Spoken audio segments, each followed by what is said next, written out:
page turn, right? There's a lot of lead from one thing to the next, whereas in the manga, it felt like things were just kind of more abrupt. So just the anime really helped things along, in my opinion. So I feel like just in general, that's just a comparison that I wanted to, poke your guys' brains about how you think the anime versus the manga, if this changes your opinion on the ending in any way or something like that. Okay, so I think it's an excellent point for us to start to stream on, so much so that I actually started the stream while you were talking and didn't tell you. Um, Well, hello. uh, so as far as I do agree. So here's the thing is that I liked Deku's last run, right? Like I really liked Deku's last run in the manga. Yeah. Um, like I just like from Aoyama being like him taking Aoyama's hand to the just each person.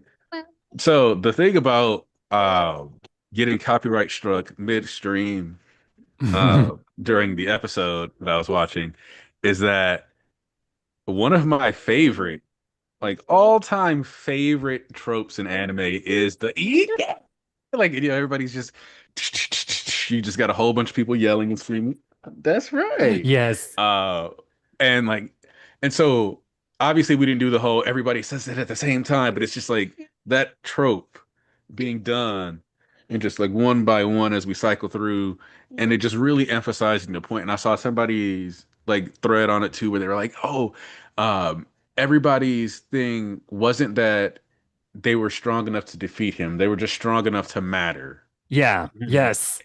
That And I was was like, That, that was yes. amazing. that was a bar. That was a bar. Yeah. I like that point. Something MHA is very good at is like it is I think it's a very honest series. Like Horikoshi's a very honest person. He evaluates hardship. He doesn't do it in like a way that's like with enough hard work you can overcome anything. He acknowledges specific realities and specific obstacles that are just always there, and it is better to acknowledge that that's there instead of just say, "Oh, you can overcome it with hard work." It's like, no, like it's And not that simple.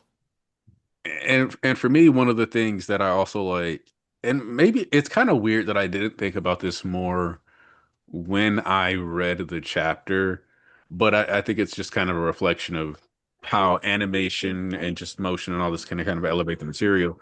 Was when Sarah was talking about hardship and how that doesn't necessarily equate to, and how AFO specifically wants people to believe that loss and suffering are the builders and not, education, friendship, thing like people instilling. And I think so often, especially like for me, uh, one of the things that has always been the case for me, especially like in my adult life, is like as I talk to other adults or, we have that, oh, let's talk about our childhoods conversation. It gets, a little heavy when I do mine because it's like, yeah, it's so Jeannie, well, baby, what you doing? Done made me lose my train of thought. What you doing? Um, And I think it is important because you have Todoroki who comes from a very tragic background, but then you have Bakugo who comes from, let's face it, a really privileged background. And like he was he was coming at it from, much like as we've spoken about this before, but he was coming at life with a very all for one like kind of point of view. And, to the point a lot of his hardcore fans kind of don't want to acknowledge it, but it is definitely there. And I will say it is definitely there because I'm rereading the series right now. Yeah. Deku specifically says about Bakugo, like in the when they go into like their battle training exercise and they're going into more of the backstory, he's like, Kachan was not good or bad. He was just him. And that's kind of the same thing with All for One that you see in his backstory. He was not good or bad. He was more like just kind of operating on instinct. And it was only when he decided to kill the glowing quirk user over in China because he was jealous. Hmm. That was the point he actually turned bad. Because, and I Yeah, would say because that at that before. point, you Yep. could say that All for One's backstory, a lot of it was just dog eat dog world kind of thing, the chaos Mhm. of trying to survive. You could argue that he was more like a sort of a wild beast like mentality where, he just, as a child, he wasn't, civilized the way that, or, raised or educated the way like you and I would have been because, just the stability of the country was not there. So yeah, in that regard, I think you're right, where his real turning point was the embracing of some kind of narrative. And to Aniki's point, when he was talking about it, the final rush, that final rush was about, and All for One states this, he wants to establish a narrative. And that narrative fits very well with his own life. I think there's sort of an almost self-pitying aspect to it because there's clearly a lot of hardship in All for One's life. I mean, he was powerful enough to seize control of it, but it's like it just that kind of dark backstory that he has. I can see why that he would want to establish that. Just it's a form of self-validation, I think.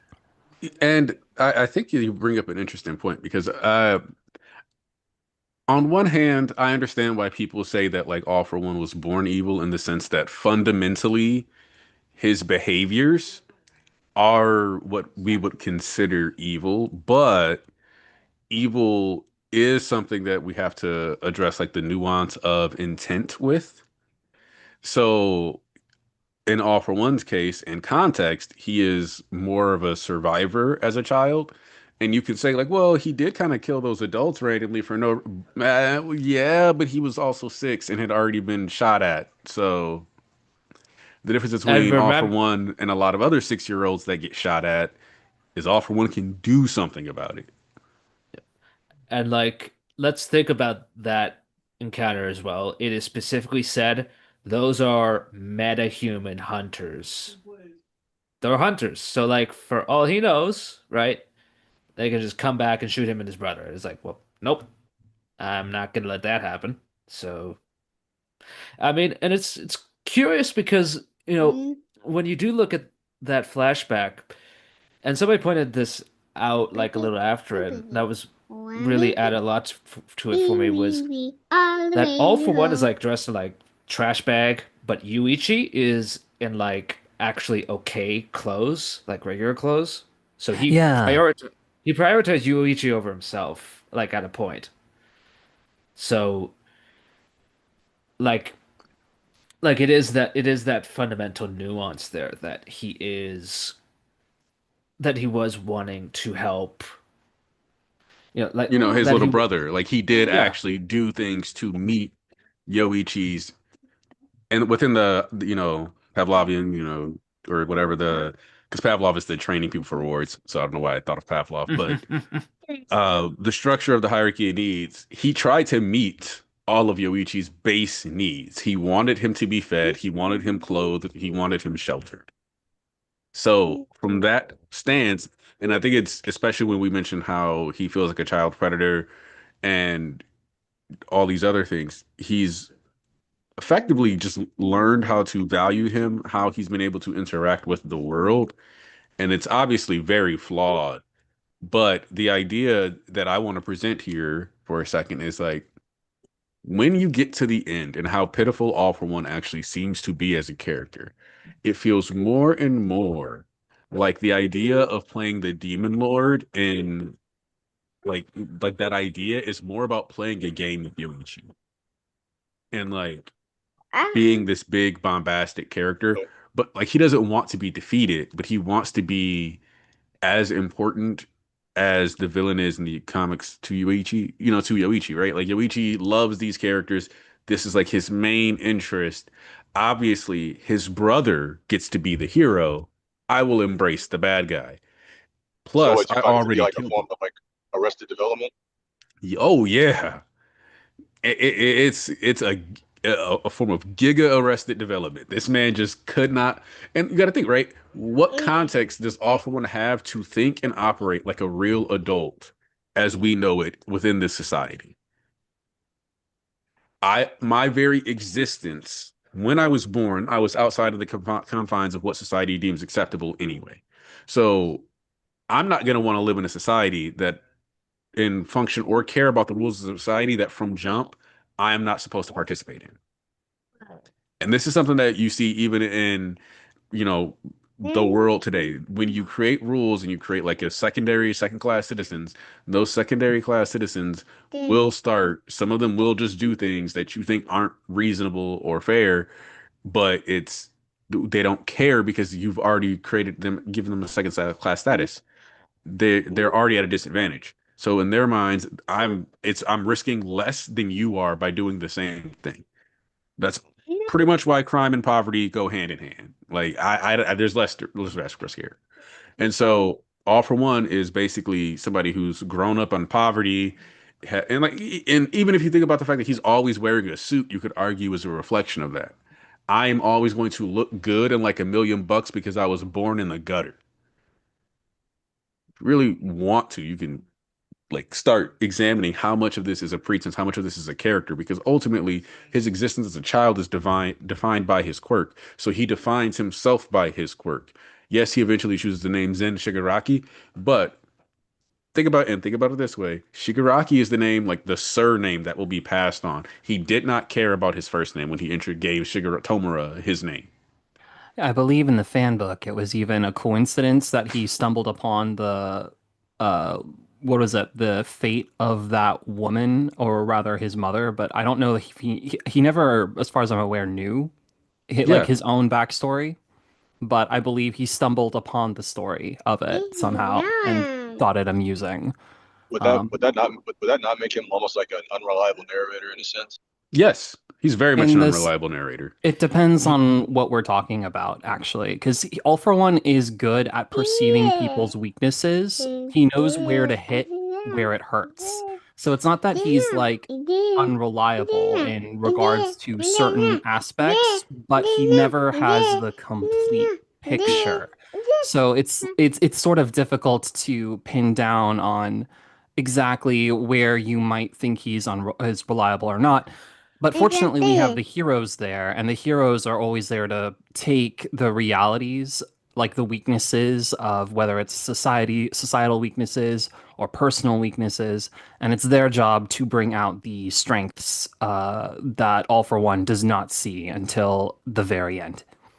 I would say All for One is unreliable when it comes to himself, like Mhm. talking about his own feelings, and I would say he's very unreliable when it comes to Shigaraki because genuinely, and I said this during like the PLW, the way All for One, like the physical body talked about Tomura and the way the quirk talked about him always felt disconnected.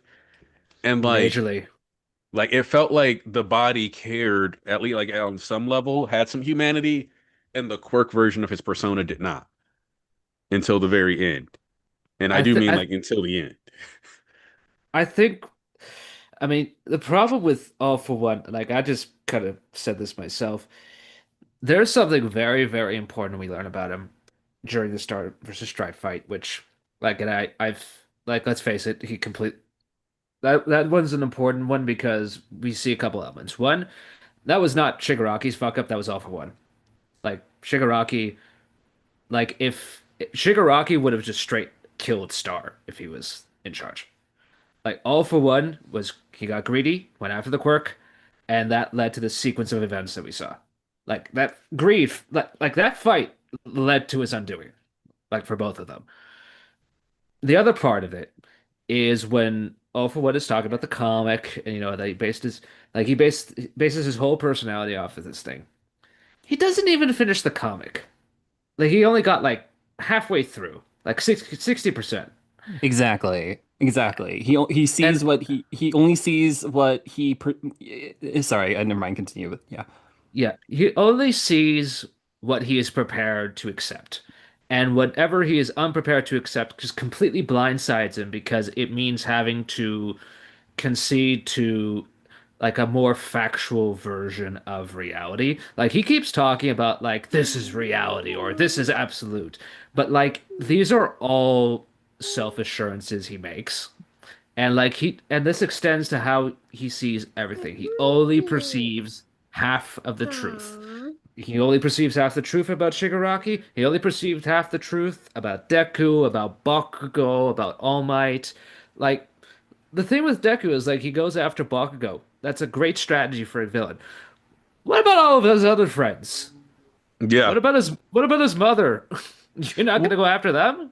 and that's the other thing too, is that All for One know I think that's what makes All for One so interesting because he knows some definitive big truths and he has access to, just by nature of being associated with the doctor, more information on quirks and all this other stuff than anybody else. And he does have a lot of power and influence, but he still has a distorted view on like how he influences the world. Even the idea that he's like, oh, this person reminds me of Kudo. It's like he, in his mind, and I think it might also be tied to, again, defining himself by his quirk. The power that Kudo possessed is the same power that Deku possessed. It is the same power that Bakugo possessed, that unwavering determination in the face of adversity and inequality, or unfairness and injustice. And he treated that power, that skill, that thing that makes other people want to act as a rare trait that he would be done with if he stomped out Kudo's bloodline. And then he sees Bakugo transcend, with that will that transcends time. And he's like, I don't get it. I don't, there it is. It must be. And it's like, no, dude, it's more simple than that. When you decide to dedicate yourself to being a shitty person, there will always be pushback. You're never going to get to do that for free. And so it's like him being defined by his quirk as a child has been like, well, I should just live the way my quirk is. I take. In a lot of ways, what he taught Tomura is a projection of what he felt about himself. Mhm. This destruction and destroying is the only thing that'll make you feel better. I grew up on the streets alone with my brother, and nobody took care of us. Nobody reached out to save us. You know what made me feel better? Using All for One and stealing quirks from people. In fact, him making Shigaraki a hotbed for hatred is probably the only time in the entire series that we directly see not All for One acknowledging someone else's power, like he admits All Might is powerful, but rather acknowledging his own weakness and saying, I need to do something differently. Just for him to then renege and try to be like, I wasn't weak. Well, if you weren't so weak, and if Shigaraki is so pathetic, then why did you willingly go to jail in Kamino? You could have just let Shigaraki go to prison. There's a disconnect between All for One's actions and, what he says. It's really interesting the way he treats Shigaraki, because on one hand, it's like he's grooming his next self, but on the other hand, he also kind of, I believe, sees in Shigaraki a possession, like another Yoichi of sorts. So he has Oh this yeah. Yeah. weirdly, it is so weird and like what's the word? It's uncomfortable. Everything about All for One and Shigaraki's relationship is uncomfortable and gets more uncomfortable, especially once they start inhabiting the same body. And the line between All for One and Shigaraki is blurred. Even Shigaraki will talk as though he associates some of the actions, for example, fighting Bakugo. It's like there's people who are a bit consternated over the fact that he mentioned not being able to kill Bakugo, like Shigaraki was still quote unquote in there in All for One to an extent, like the way they operate. But at the same time, he has his own independent personality. So the extent to which they are fused Uh, and not fused is blurred in a way that I think is um intentionally uncomfortable. It's the gross way possession where yeah. someone is inhabiting your body, but it's still you doing things. Like you associate with the things that you do. And And so it's so weird, but so I uh don't know if you remember, but the joke that we had on the podcast was we always called Shigaraki and AFO's merger Melvin for a very oh long yeah, I time. remember. And it was just like a way to be like, look, there's very clearly like a disconnect in like how this character is talking right now, where there's not like a clear all for one versus Shigaraki. Like there's obviously traits of both it happening right now. All for One Yes. was like the more dominant personality. Like we get confirmation of that finally, that he was more in control. But then there's still stuff that like the way he interacts that kind of feels like Shigaraki, but Shigaraki's like, ah, I didn't destroy anything because at the end of the day, his mind was still present. He Right. just purposely took a back seat. So it's like, yeah, that explains why like the leak and the inconsistency. But yeah, like Yeah, they're linked like It that. says Like Shigaraki was like the anger at not being able to kill Bakugo was definitely from Shigaraki's side because I mean, and we see that when Tenko broke out because Shigaraki is Tenko. What he says is true. He has grown up. He is Tenko expanded, but Shigaraki was trying to disregard the Tenko portion of himself cell, where Deku still saw it. Deku still saw the core, and so it's like so when he was lashing out, that's where he overthrows the All for One personality, and it's so weird, but I also love it. It's really perfect. Like I keep saying this over and over again on Twitter, but All for One and Shigaraki are trying to weaponize each other in ways, and it's that pool of hatred that All for One keeps trying to tap. Because All for One himself is like empty inside to an extent. So mhm. he keeps trying to tap Shigaraki's hatred, but like just like any kind of whether you're talking in comics or in real life, um hatred is scary because hatred is how you can be manipulated. It's just so easy to do if you've been on Yeah, the internet for no. 5 minutes, you see it. But yes, you're really easily manipulated by hatred. But the thing is that you as the manipulator think you can control the hatred until you can't, until someone has become so consumed that they're like, oh, or so paranoid. It's like, no, they lash out back at you is the thing. And All for One is basically eaten away by the hatred that he is trying to nurture in Shigaraki. I've always enjoyed that dynamic of how toxic they are to each other. It's a complete and total inverse of All Might and Deku's relationship, and I am at least thoroughly entertained by what Horikoshi did with both because It it's it it's is easier to rage bait a smart person than it is a dumb person. in some well, regards, yeah, because I'm smart. I could not possibly be manipulated by emotions. and There's no way. also a lot of times like smart people, if you know stuff, you tend to not. And if you're a good person too, like it gets even easier. Like you see this thing that's bad, so you immediately want to fix it, but like the whole time it's just rage bait, right? Like that's the easy thing that I think a lot of My Hero fans get caught up into. Like I'm not gonna say I never got sucked into. Like I see somebody say something egregiously just like inaccurate, where I'm like, this is just a poor literacy, poor comprehensive take. I'm a little annoyed. Obviously, I prefer, and people Yeah. sometimes say, I'm just doing this I, for agenda, and it's like, all right, cool. You don't have Exactly. No, like, exactly. I'm I've Exactly. I've seen a lot Literally of rage bait. people. I've seen a lot of people who would be like, just say like a lot of inflammatory shit about the series. Like after that, was like, yeah, I'm not hating more. It is one of those good series. Like, Someone like, used AI like today or something to translate some bizarre passage that doesn't exist. Like they're trying to spread information about Hori complaining about One Piece outselling My Hero, and I'm like, are you kidding me? yeah, I Are you saw that talking too, and about? I I couldn't Are even you be talking? bothered to interact with it, but Are you I talking about mean, I that thing? Are you talking about that thing where he said like he's upset that he never got to outsell it, so that's why he's making it. That's what he wants to do in his next manga. yeah, something like that. Something like that. It's outrageous, and for one, it's not like Horikoshi at all. But for two, it's like this AI translated nonsense. And the issue they're talking about, MHA was not even running in that issue. It was on break that week, so there wouldn't be an author comment. So it but was. I thought 431 was AI. oh man, Oh, the 431 discourse. I can't wait for that too. I can't wait. We're getting it What animated. It's what coming. It's what discourse? coming. What discourse oh, can realistically come from this? BG. That's right. See, BG abandoned anime Twitter, guys. Oh my BG goodness. Oh no, no, no, basically no, no. fixed Don't his go Thank back. Don't go algorithm. back. Stay thank away. God.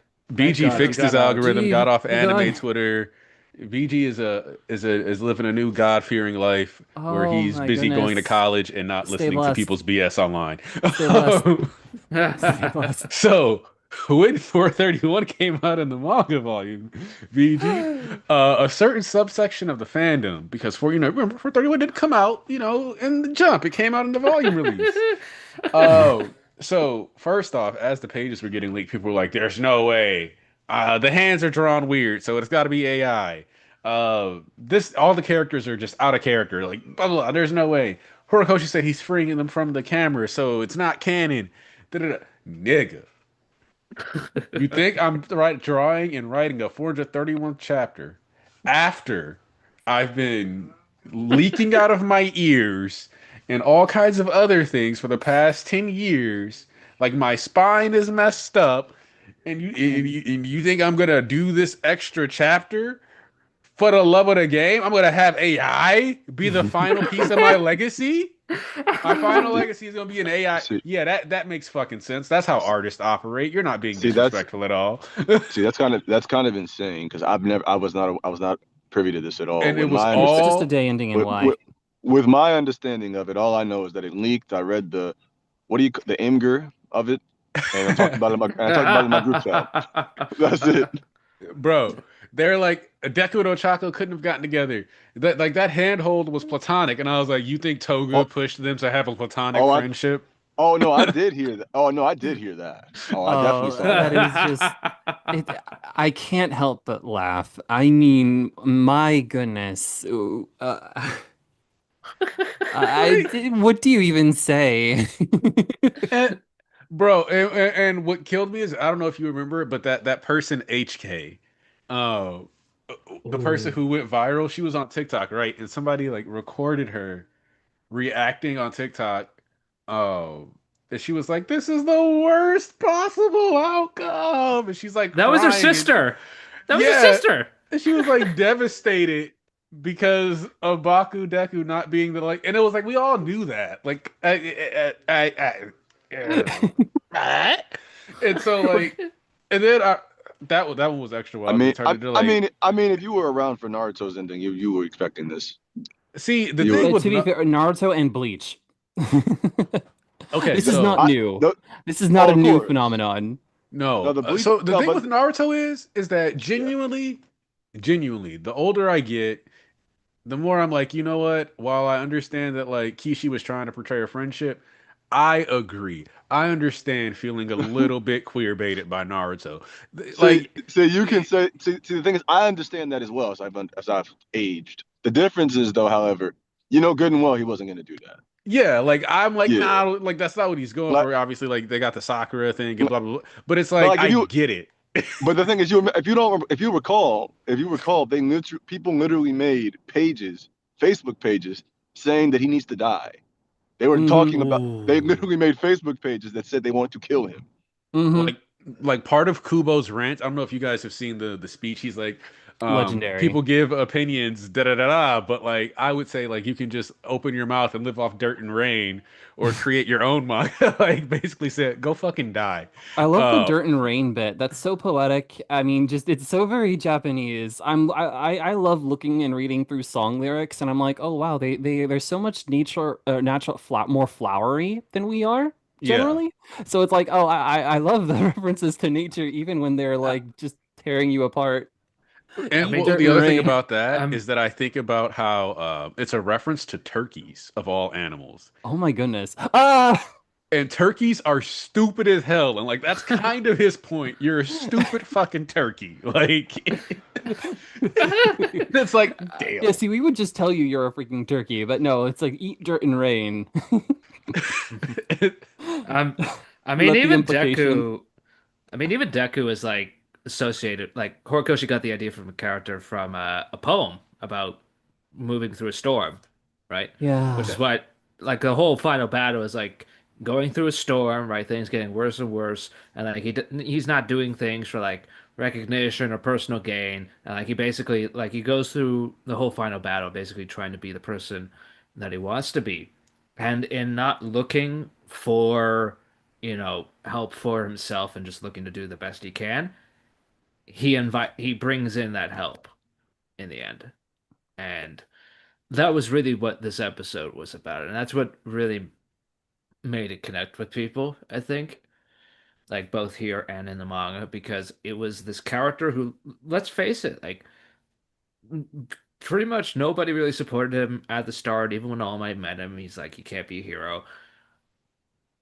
But by meeting people and Ochaka's reinterpretation of his name, and then that starting a chain of events where he then wins more and more people over by his side. So like when you get to the end, he has created the situation, right, the environment for where he can like have everybody doing what he does, just leaping into action, doing the right thing, right? Like you see like Death Arms, who is like scolding him, right? Scolding him for jumping into action. What are you doing? You're quirkless. Bakugo like had a quirk but didn't really do anything. Like, and he got like really praised for it. He ends up understanding why Deku did it. Like, and he comes around to that point of view, and then he gets to come in at the end as well. Like, he gave up being a hero at first, but seeing Deku and learning why he did that, like, re-inspired him to be a hero. That's one of my favorite background story arcs, and that is really the kind of thing that makes MHA like why people come to MHA because it is that through line of just one effort leading into another. So like individually, no, they're not the strongest, right? But they have the strength to try, right? They have the strength to do their best, as opposed to somebody who has just been handed everything, like all for one, like he just like he takes whatever he can, right? Compared to that, having to actually struggle and work towards being strong, ironically, makes you the strongest as opposed to somebody who is just born with their gifts.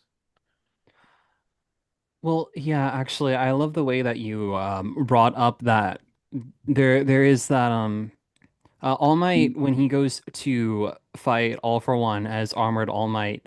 And one of my favorite lines from the character ever is that I will face you with all that I have been blessed with.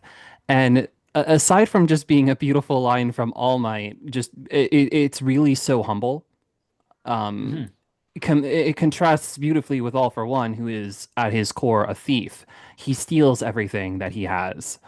Uh, and so it's just I just He's only and so big because he stole from Uichi the room. he's yes, like from the beginning, and I love that dichotomy so much. It's both it's so simple and yet it's really powerful. Like these simple ideas, how they can get out of hand, how people develop around them. It's so good. I would just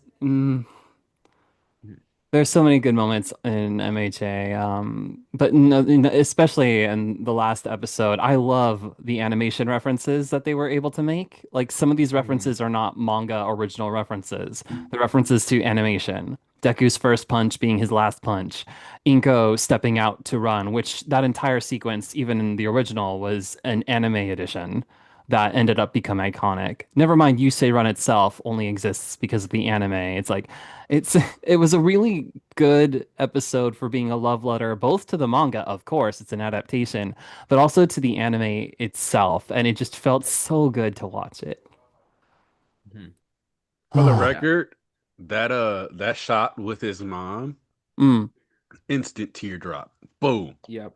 Oh, I was Yep. already crying. Yeah, oh, Yeah, I was if I too. wasn't already. But like that one was like, "Bow, here's an extra." Yeah. It hits like a punch to the gut. And that's sort of what I mean, where how the episode elevated the manga material for me, which I wasn't expecting. I knew it was gonna look good, right? But I didn't know that I was going to be like okay with, for example, Bakugo showing up to knock out Kurogiri or whatever. Like I remember being annoyed at that. I think people are like too annoyed at it personally, but I do remember being a little bit annoyed about that. It's like I don't need Bakugo here. That Right? Bakugo I moment, wasn't thinking about that at all. But that as far Bakugo as moment is the epitome of Horikoshi keeping his characters in character yes, to the yes, detriment of like what's yes, going on. yes, for better or worse, he does. But the way that they used flashbacks for Kurogiri, I thought was Yeah. excellent. That was excellent. That actually really made me feel for the character because, yeah, Kurogiri can't help but reach out to help someone who needs saving, kind of thing. And obviously that that echoes Deku, so it makes it really sad. But Yeah, I ended up not minding the Bakugo part as much because of how strong that lead up was, and yeah, it was Kurogiri's time to go, unfortunately. I think the beautiful thing about it is that it gives like it more easily paints it for you the image of Kurogiri's death as the death of a hero.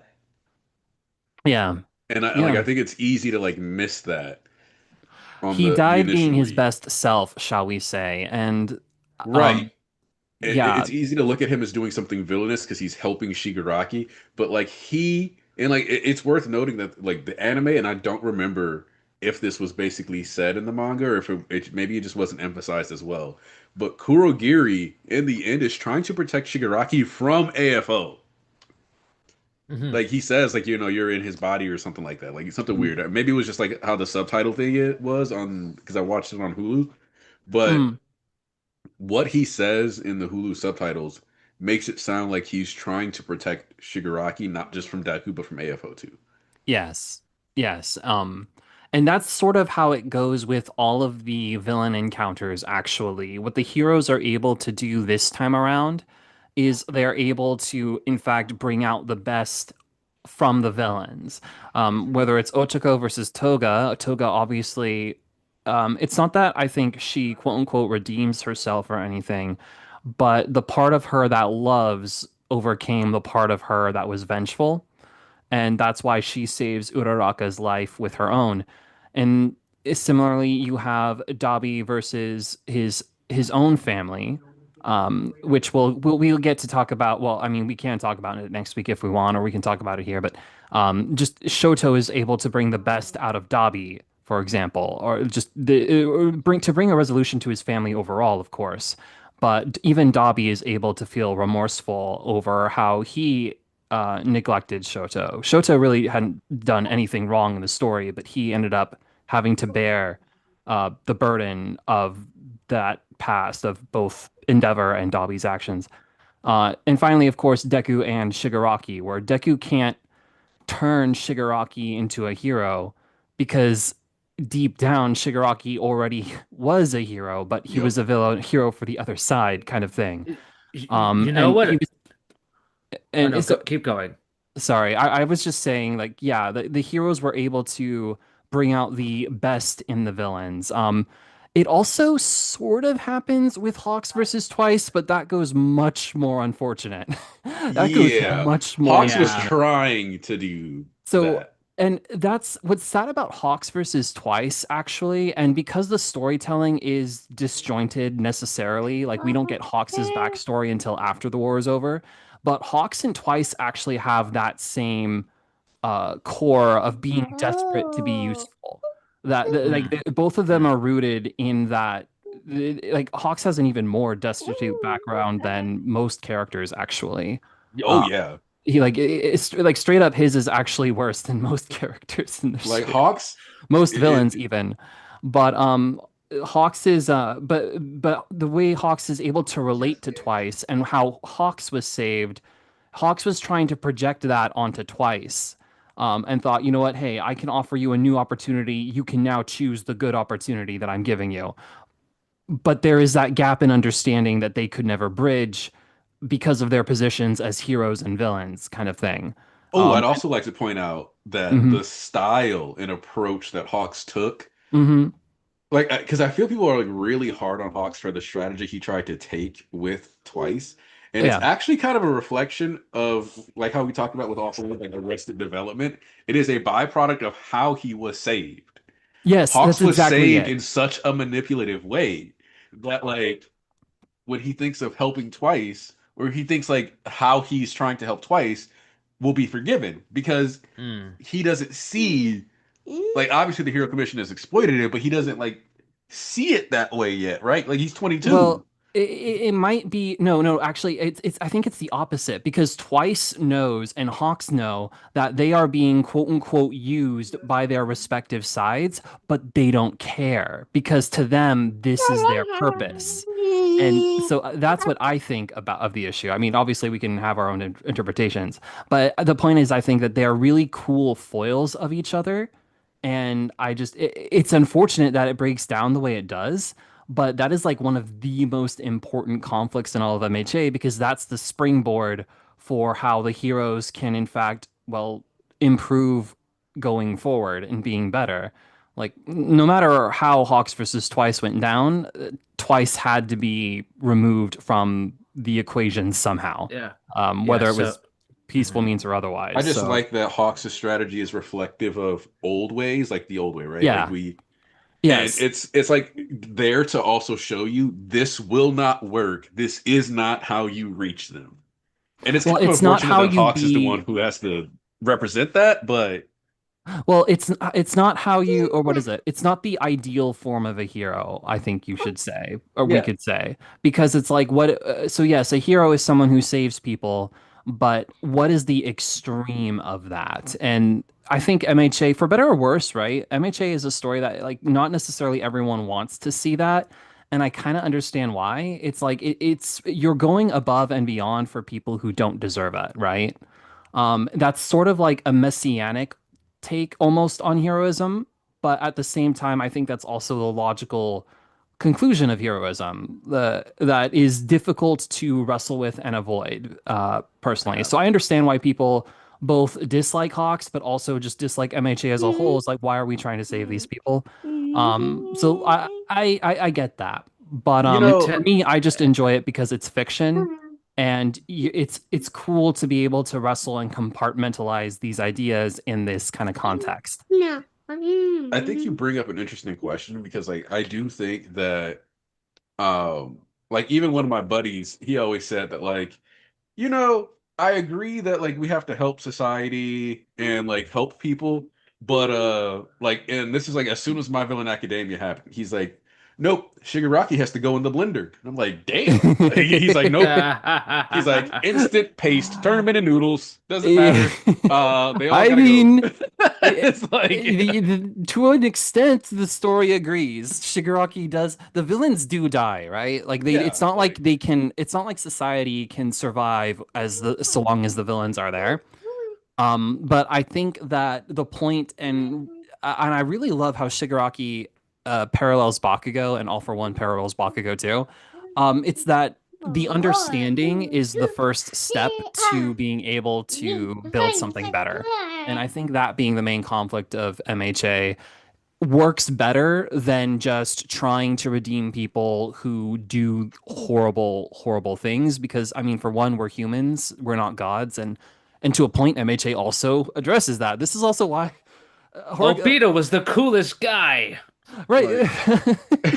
like See, look, I like what you said at the beginning, Volk. Horikoshi, MHA is an honest story. So it's trying to take the best parts of different conflicting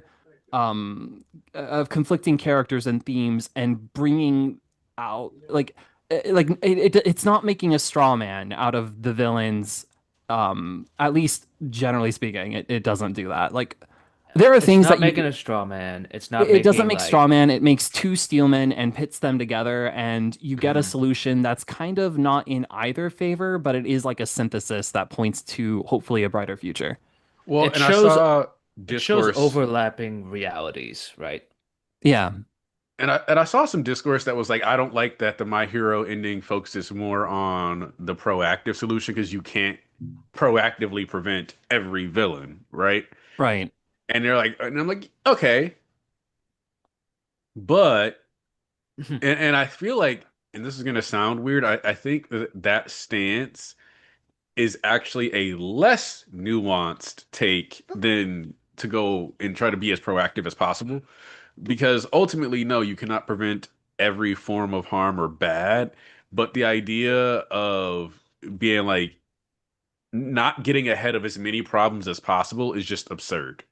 It's why, like, oh, we've discovered there's, climate issues or whatever, like the hole in the ozone. So this is a fun, like, I like this example because people always like to bring it up and say that it's, it was bullhooey and it's actually a reflection of them not knowing things. Where people will say, oh, like they said we need to do X, Y, Z, and we didn't do that. It got fixed. And it's like, no, actually, we banned specific chemicals from certain sprays. And because we stopped having those, the hole in the ozone did naturally repair. So it bounced back better than we Right. thought it was, but it was Knowledge because is the we best. took that proactive step. Yeah, it's a matter of at least knowing that there is a problem, acknowledging that a problem exists, not sweeping it under the rug. And that's And the again, point, MHA posits a lot of positive, idealistic messaging that I'm like, normally I can. There are many times where I just glaze my eyes when I hear some of like. And part of it's just being cynical and being an adult and just knowing that, the yeah. world isn't that way. The world isn't idealistic overall or whatever. But NMHA goes out of its way to earn it by acknowledging all of these difficult realities and being like, okay, but in this way, things can get like it earns the idealism talk. And like you Yeah. said, like once you know there's a problem, as opposed to covering up the problem, people can move to address that. It's Um, also worth noting that Nezu is one of those points that we need to really look at because when Ochako gets up and she's talking, it's like, oh, this is the first step. And like on a long journey, like a Horikoshi has Nezu be a mouthpiece to say, yes, we're going to make a bunch of changes in society. No, this isn't going to be easy. And that's one of the reasons why I like that we get an 8-year time skip. And in the 8-year time skip, it's like, we've got a rehab program going up. It's not, oh, look, flying cars and everything's sweet. And 8 years later, it's a far more honest and realistic timeline on what those changes look like. The future that you fight for today, if you are 15 years old and you go out and you protest and you go to like 18 rallies in 1 month and you're doing all this marching, and guess what, buddy? I got to tell you this. There's a secret that almost every young person, especially a lot of people online who discuss politics, need to be aware of. And even people my age and people older than me need to be aware of is that when you want to make systemic changes, if you are not looking at timelines in decades, congratulations, you played yourself. You're about to be very discouraged and sad. Well, it's about being as competent as you can be. Like there's only so much you can do with I mean messaging is important, but you also need to be competent and you also need to reach out as best you can, become the best version of yourself. And that's something that I think MHA does really well, where there's always this underlying theme of hard work and there's always this underlying theme of okay, but I can't just leave it to someone else to do something. I also have to reach out my hand. It's like people complain that Horikoshi didn't literally lay out a step-by-step structural change or whatever, and I'm like, aside from just delving into a completely wrong-headed genre that has no way of reaching the audience that Horikoshi is trying to reach, aside from that, it's like again from the very beginning, right? There was everyone, or at least everyone took for granted that the system they had in place was working. It's like, okay, we have a hero society, we have civil servants that are meant to deal with these problems, and then Yeah. now only the civil servants deal with the Yeah. problems. So I it's like, no, mean, if you don't have an underlying culture, if you don't have people who think, you know what, no, I have to be like that, I have to be like a hero, you're not gonna see any kind of meaningful change. You'll have change that is dressing, so to Yeah, speak. it's like that quote that maybe Gandhi said it, maybe he didn't. The like you have to be the change that you want to see in the world. Like you have to be a part of that. You can't just say like, man, it really sucks that homeless people don't get food and then just never do anything about it. Like that's weird, right? Like we have to. something something I think we kind of, and I see so many people forget this because like they're new to like a lot of things, right? They're new to discussing social issues, they're new to advocating for change, right? They're new to all of this, love the passion. When Have it you picked comes up a ladle? specific, Yeah, have you picked up a ladle? Have Yeah. you Yeah. have you looked at your charities and That how your charities operate in your local? that Have you and volunteered? Things that like that. but as well when it comes to like actually talking about like the things we love like in a Yeah. fictional landscape, people treat a lot of these series that talk about, any kind of social issue as not like stories, they treat them as political manifestos. I'm like you cannot come at it like that. It is ultimately still a story, so it is going to have Yes. to frame things in a specific way. And if you're not picking up on like simple things because you simply do not want to, that's not a fault on the part of Horikoshi or any other author. That is you simply not wanting to pick up on those cues because it is not capturing a specific idealistic reality that you are projecting onto it. Like it's just I just find that personally very silly. It is. It is. It's the overreach of it's the projection onto the work to make the work your own as opposed to being the author's. Hmm. It's annoying. It's why I've like, and people have probably seen me say this. I'm like, death of the author. Oh boy, the person who created the term did not know what was gonna happen with what they said, because I guarantee you they would have been like, yeah, that's not what I meant.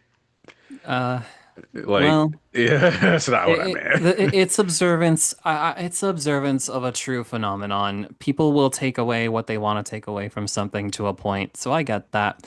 But I it's more just mean that interesting to me to engage with what the author actually said. I think that's like, when I say the person who invented the term, I guarantee you that while they did mean like, yeah, like the author doesn't get to decide like everything that the fans perceive in a work, the way that that is tried, like people try to wield death of the author these days is like you're basically trying to argue that there's no such thing as canon. Like at that point, like I've it's a seen way people be like, to take something over, and they're like, basically. this is canon to me, and I'm like, no, no, no, no, there's no such thing as canon to me. There is what is canon and what's head canon. So is it canon or is it head canon? Don't say it's canon to you Right. because that's not how what something being canon works. And And so then it's you get like, into comics where different writers are like, my canon is what I say is canon now. I think it's yeah, important to acknowledge that works are written by people, but oh boy, the part of why I'm not sure I'm ready to dip into American comics is that, well, for one, I really appreciate having just one story written by one author very much. Um, so it's like jumping into someone else's. It's hard. How do I put this? I can be the fan of Spider-Man written by one author, but I don't know if I'll be a fan of Spider-Man written by another author, and I don't like the Well, blurring of the lines so no, no, much. that's an extremely accurate take. There are people, so I like Dan Slott Spider-Man. I like Hmm. Dan Slott Spider-Man a Hmm. lot because during that run, he actually let Peter Parker grow, become successful.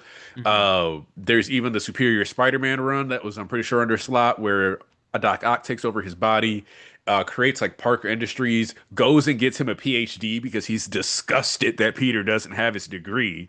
Like he's like, first off, Peter is smart enough. Like my nemesis is smart enough to have his PhD, so I'm getting him his PhD. Damn it! Like that is an actual storyline for Doc Ock inside of Peter Parker's body. That is funny. And so like Parker Industries ends up being this thing. He's got like this famous company, and like he's allowed to actually grow. But because Slot was getting off Spider-Man, they tore down Parker Industries. Peter Parker lost all of his big ass company, like all of it gone. In the So the first next issue. guy, like, so the other guy can have his story. Really shameless. Like, when people say that, like, Peter gets fucked so hard by editorial, like that, like, and that's so I like Tom King Batman. Some people didn't like Tom King Batman. I like Tom King as an author, even though he's a CIA agent, and I like forget about that sometimes when I like look at his work because his work is really good, at least like some of the stuff that I've read, at showing the humanity and traumatized people who are doing way more stuff than they need to be doing. Yeah. Hmm. Like my all-time favorite comic run is a 12 issue run called Mr. Miracle by Tom King and Mitch Gerads. That whole run is just straight up a dive into like PTSD, suicidal ideation, the trauma of war, and just trying to deal with like having your piece of the world, Mm. interacting with like there's a part where the main character it just breaks down in the shower and he's just crying sitting on the floor because they're possibly going to have to give their child over to Darkseid to win a negotiation in the war between New Genesis and Apocalypse and all kinds of other stuff like that. Yeah. So it's like this really human story following Mr. Miracle and Big Barda, but like you have to be willing to read like Tom King's work. And if you don't like Tom King, then yeah, it's not going to work for you. Same with like Grayson and the Spiral run, with Tim Seeley and how like Spiral was this big spy agency that we have some crossovers with like Midnighter and other stuff like that. But a lot of authors just don't touch that spy organization that exists within the universe, even though Spiral Tech does make an appearance in, for example, Young Justice, the show, because it's the thing that makes your face just look like a big spiral when you appear on Oh. cameras and stuff like that. But you know, it's just what's acknowledged in like how comics basically Seth is completely justified. I know a lot of comic nerds get really mad when people say what Seth has said, but Oh it's man, it's just true, bro. Like dude, It's just I man, true. man, look, man, I love comics like you do. In fact, like, I'm gonna take this chance to say, like, if you are feeling intimidated by like the long histories, there are two projects going on. I mean, one I kind of favor more than the other, but two projects going on. There's a new Ultimate Universe that is actually ending very soon, like in a few okay. months. Uh-huh. So it's like it's just a bunch of select like series, Spider-Man, Ultimate, Black Panther, Ultimate X-Men, which is my favorite of them all. A couple others, and it's just telling this one individual storyline about going up against the Maker. And for those of you who don't know who the Maker is, he is Evil Reed Richards from the old Ultimate Universe Well, who killed all of his old Fantastic Four. Oh my And goodness. so he ditches that. He tries to. There's this whole thing with like Secret Wars and like Incursion and like Miles Morales like comes over too, and I mean, this part's kind of literally the stupid. only character from the Ultimate Universe that made it into the mainline universe was Miles. Exactly, right? So like, yeah, so like that comes over and that leads in this whole thing. So the Maker is basically like God of this new Ultimate Universe where there are no heroes, but heroes kind of start popping up anyway. And anyway, the way it unfolds is pretty cool. So that's pretty short. The other one is on DC side, and this one's really good, man. It's absolute.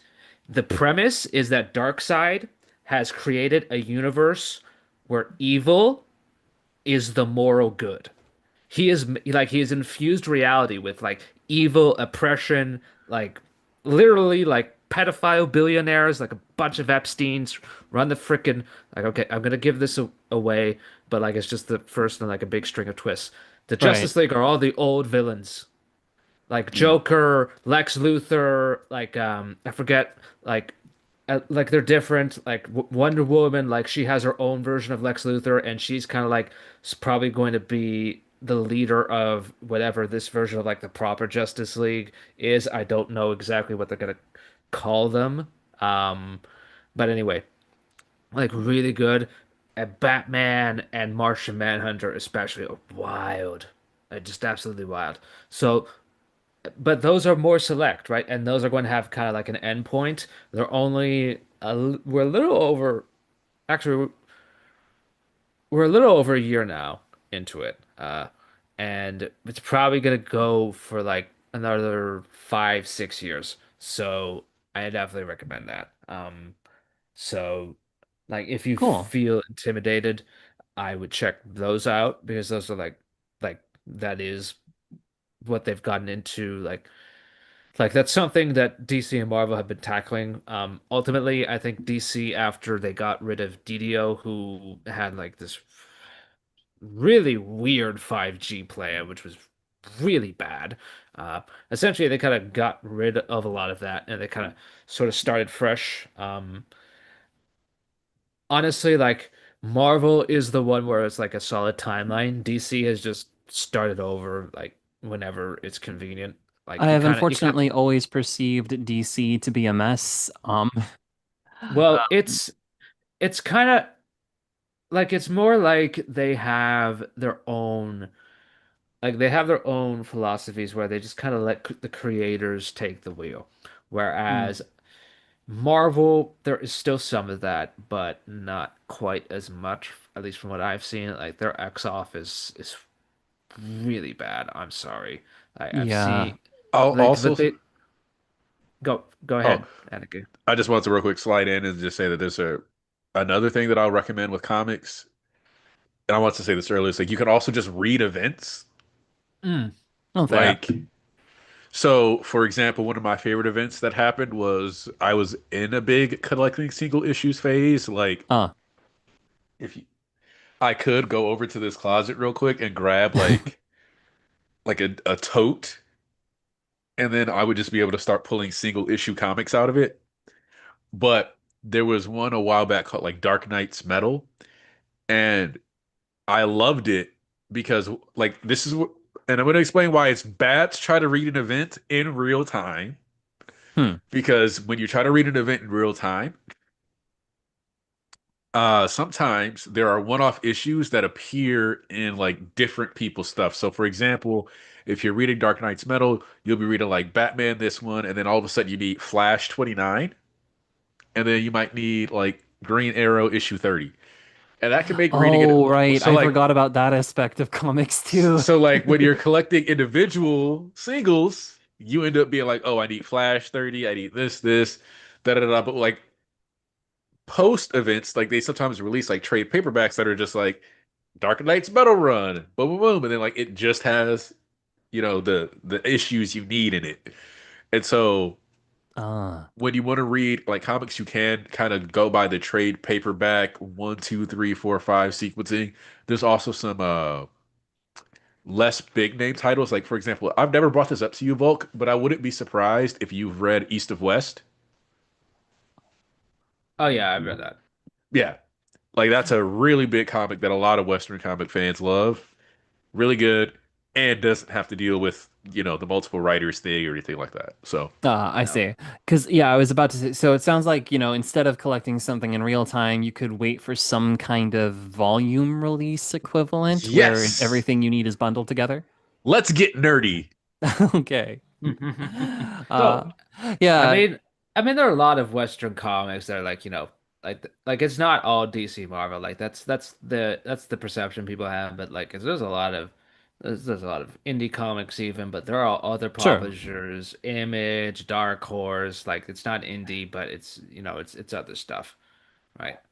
Hmm. S- So Yeah. Well, for I now, mean, I am another one, still another. reading Shonen Jump pretty regularly. I think everyone is, but So um for years, you guys have observed my background and you've seen the manga volumes, but behind those manga volumes were trade paperbacks from Western comics. So, uh, these will have like four or five issues, sometimes even up to like six or seven. And so, like, these are Grayson volume one through four or whatever. But basically, as you can see, these are all Dick Grayson censored books because he's one of my Actually, we favorite can't comic see. characters. You have your Did I turn my camera. camera off? Oh Yeah, my yeah. goodness.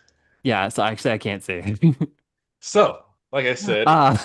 lots of trade paperbacks. Oh, beautiful. Beautiful. No, no, there's something about being able to pull out a collection that feels so good. And so what I was saying was like, you've got your Grayson books. Yeah, We got some Nightwing over here from New cool. 52 era. People will say New 52 is bad, but actually I just think it's a matter of which authors you like. And if you get introduced to a character written a Oh, certain way, that's gonna be how you like that character more than likely. that's true. Green Lanterns. So for those of you who are have heard of Jessica Cruz or the Green Lantern, the Latina woman, this is where she got her start. Well, actually, this is the series that came after the event that caused her start. But well, and you see how stuff like that. I have to say stuff like that when talking about comics. So that's the other thing that goes towards your point. I describe the character's origin as the series that started after the event that contains her origin within it. So there's a Justice League event that you have to read so that you know where Jessica Cruz is from. But then you get Green Lanterns.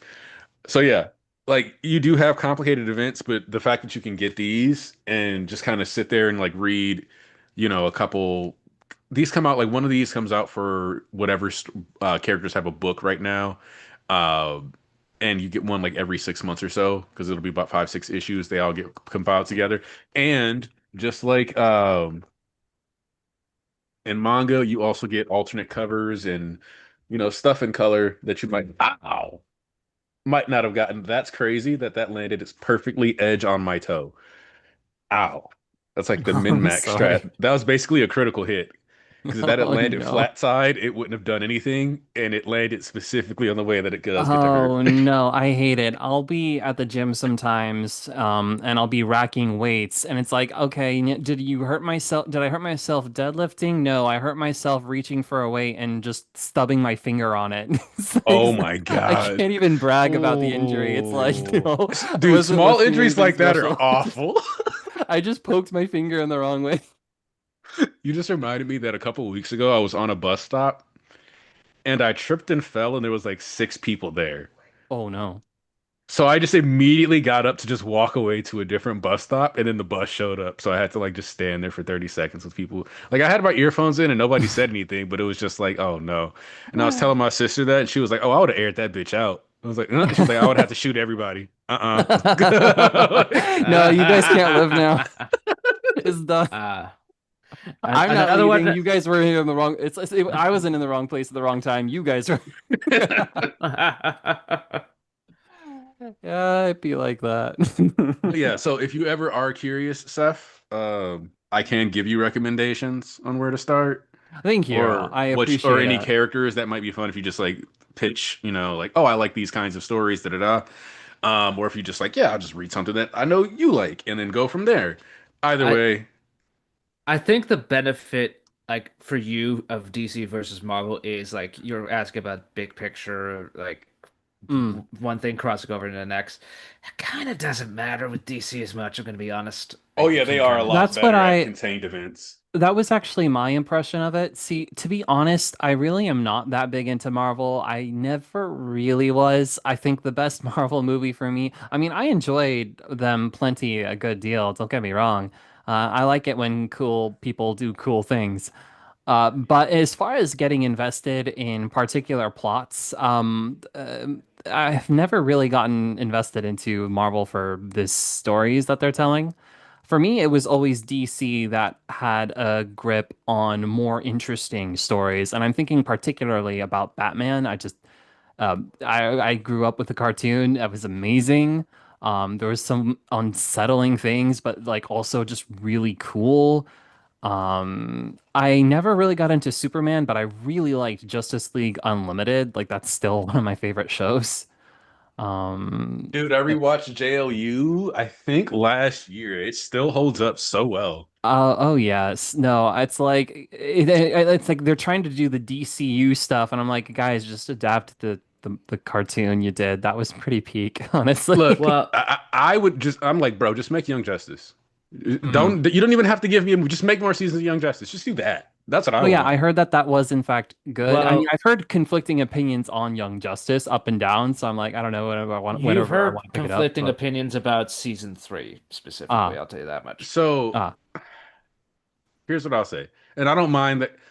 Look, let's be real here. The reason why we all love My Hero is because we're all fans of Cape shit. And Mhm. that's just how it works, right? We like the idea of people being saved. Why that is, I don't know. I don't need to know you guys' whole backstory, but there's probably something oh my there. goodness. But Where do I begin?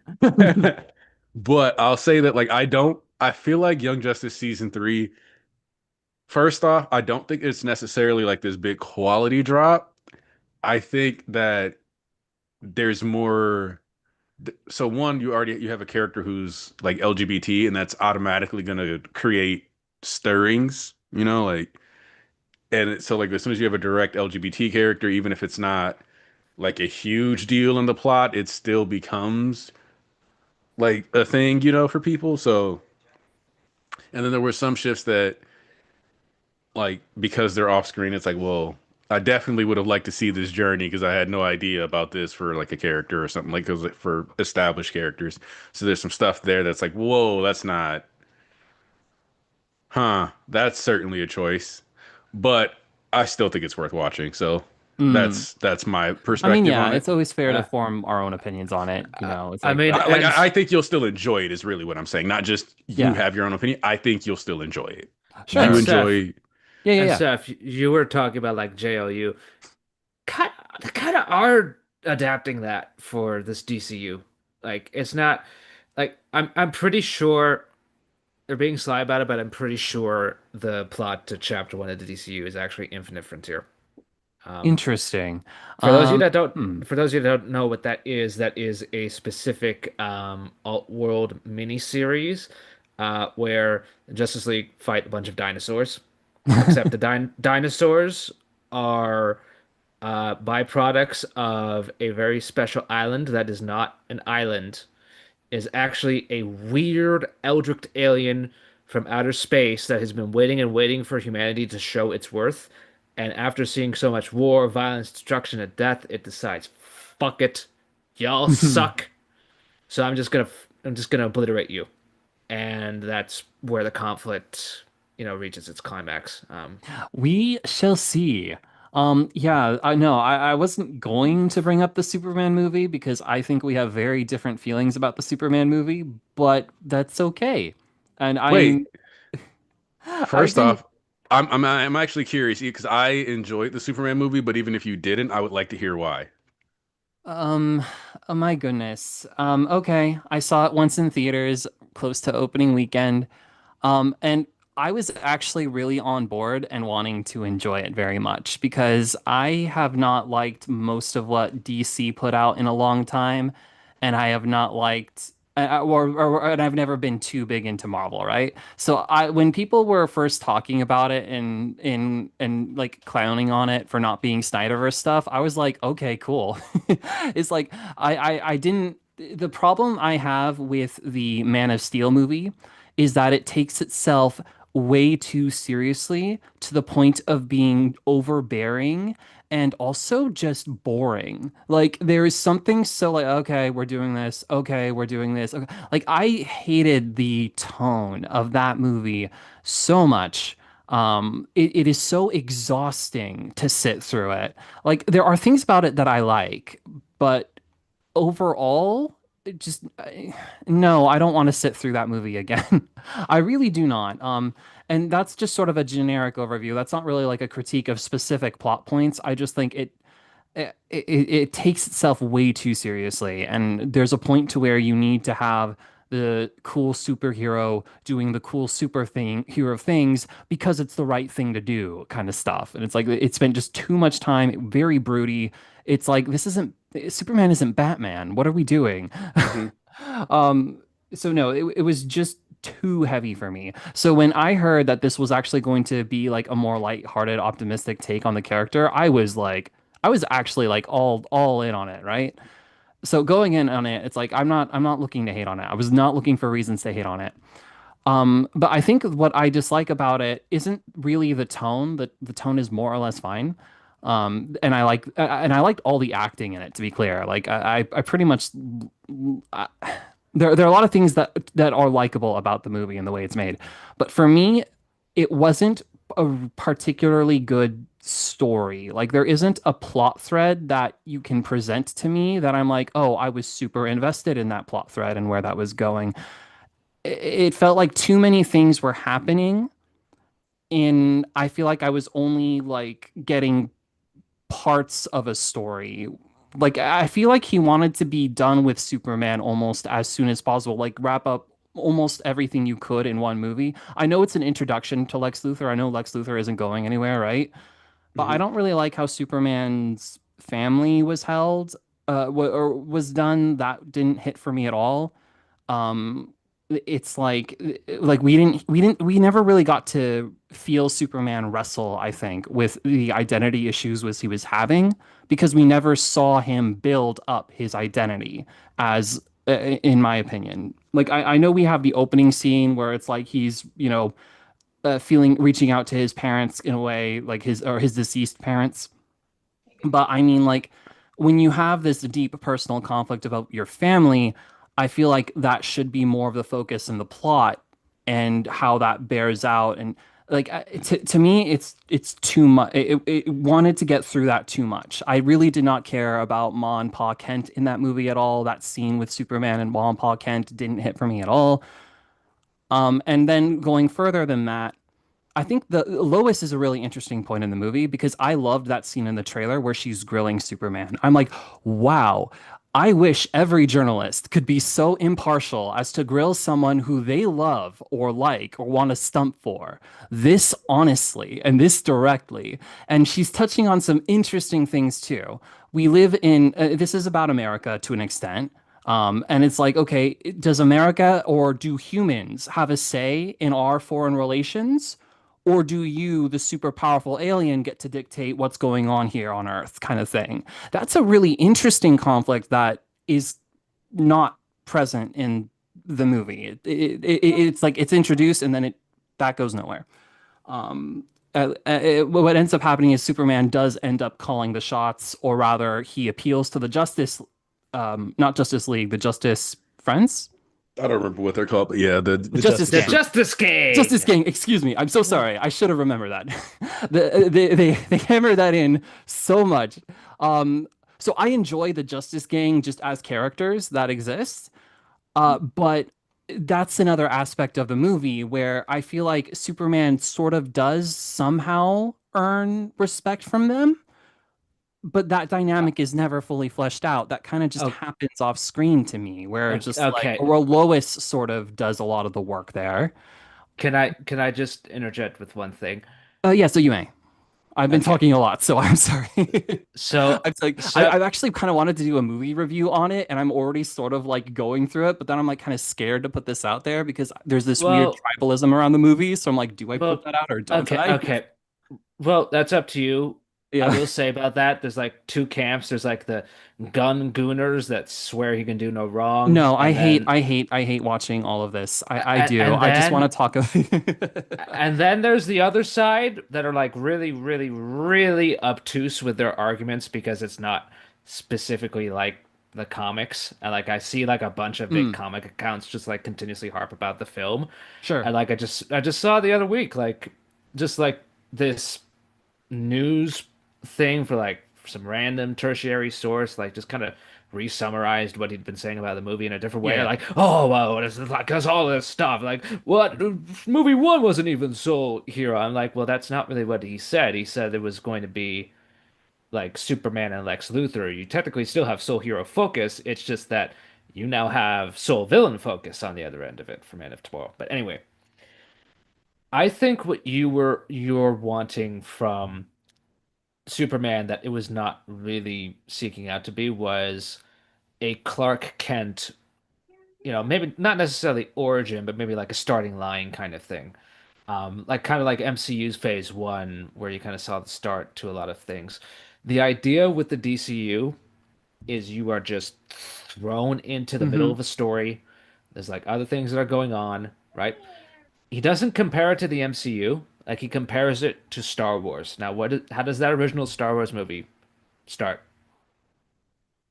Or we're talking about the a long Oh, time well, ago. it's Yeah, a long time ago, a galaxy far, far away. Yeah, yeah, yeah. Catches you up to speed. So it's like it's the same kind of structure. Like it just throws you into things. There are things going on, and even the storyline you're watching is just one little sliver of this overall world. So, So what I'll say is that I think there was a lot in this movie, and I think it's kind of fair to like say like there was a lot going on. What I'll Mhm. say that I think, and you may even been building to this, Volk, is that for better or worse, actually, no, I don't think this is where you're gonna go. So, but I'm gonna say for better or worse, we have to kind of factor in like the corporatized universe angle. Mhm. And so to Superman's misfortune, I would say, you always end up with your, I think from going forward now, I think for a lot of us Cape shit fans, if we are going to ever get something in DC or Marvel, it's probably always going to have a little bit of clutter in it because it's going to Mhm. try to build extra storylines, whether it's for shows that corporate has in the pipeline, whether it's for the next three movies they've got planned out, whatever the case may be. I think especially when we look at early movies in these franchise, like in the DCU, it's going to be a lot of, oh, this is secretly just building like six other movies. And maybe we'll go Yeah. back and watch it and be Mhm. like, oh, all these cool things make it like narratively way cooler. But it also is gonna always kind of feel more like a product. And I think there's a certain sterilization that's going on with Cape shit that does need a bit of a reset. The gun thing can be it, depending on if the gun DCU just ends up being MCU 2.0, but like with a fresher coat of paint. We'll see. I agree with Seth's overall take that like I think Marvel characters are very fun, but the DC stories are what like keeps me actually reading or invested and Mhm. looking into this stuff. Mhm. Um, Yeah, like take the new Batman movie that came out, the more recent Batman movie that came out. I don't think that's a perfect movie either, but actually I think that the story itself, the chasing of the Riddler, that's all very interesting psychological stuff. It's very focused on the story that it's trying to tell. You get a feel and character development. You are kind of thrust into that world, right? It's not like we Yeah. have a detailed background of Bruce, although it does get into Bruce's family stuff a bit, but like it's sort of a different way at getting at Bruce's backstory than previous works, I feel like. I I Um, think I think but your that held my Seth, attention better. yeah, Seth, I think your approach to the film as well, like I think it kind of overlaps with your overall problem with Marvel and DC though, is like It does. It absolutely does. you are just kind of forced to pick it up. And like if you don't respond to that, that's definitely that's fine, that's cool.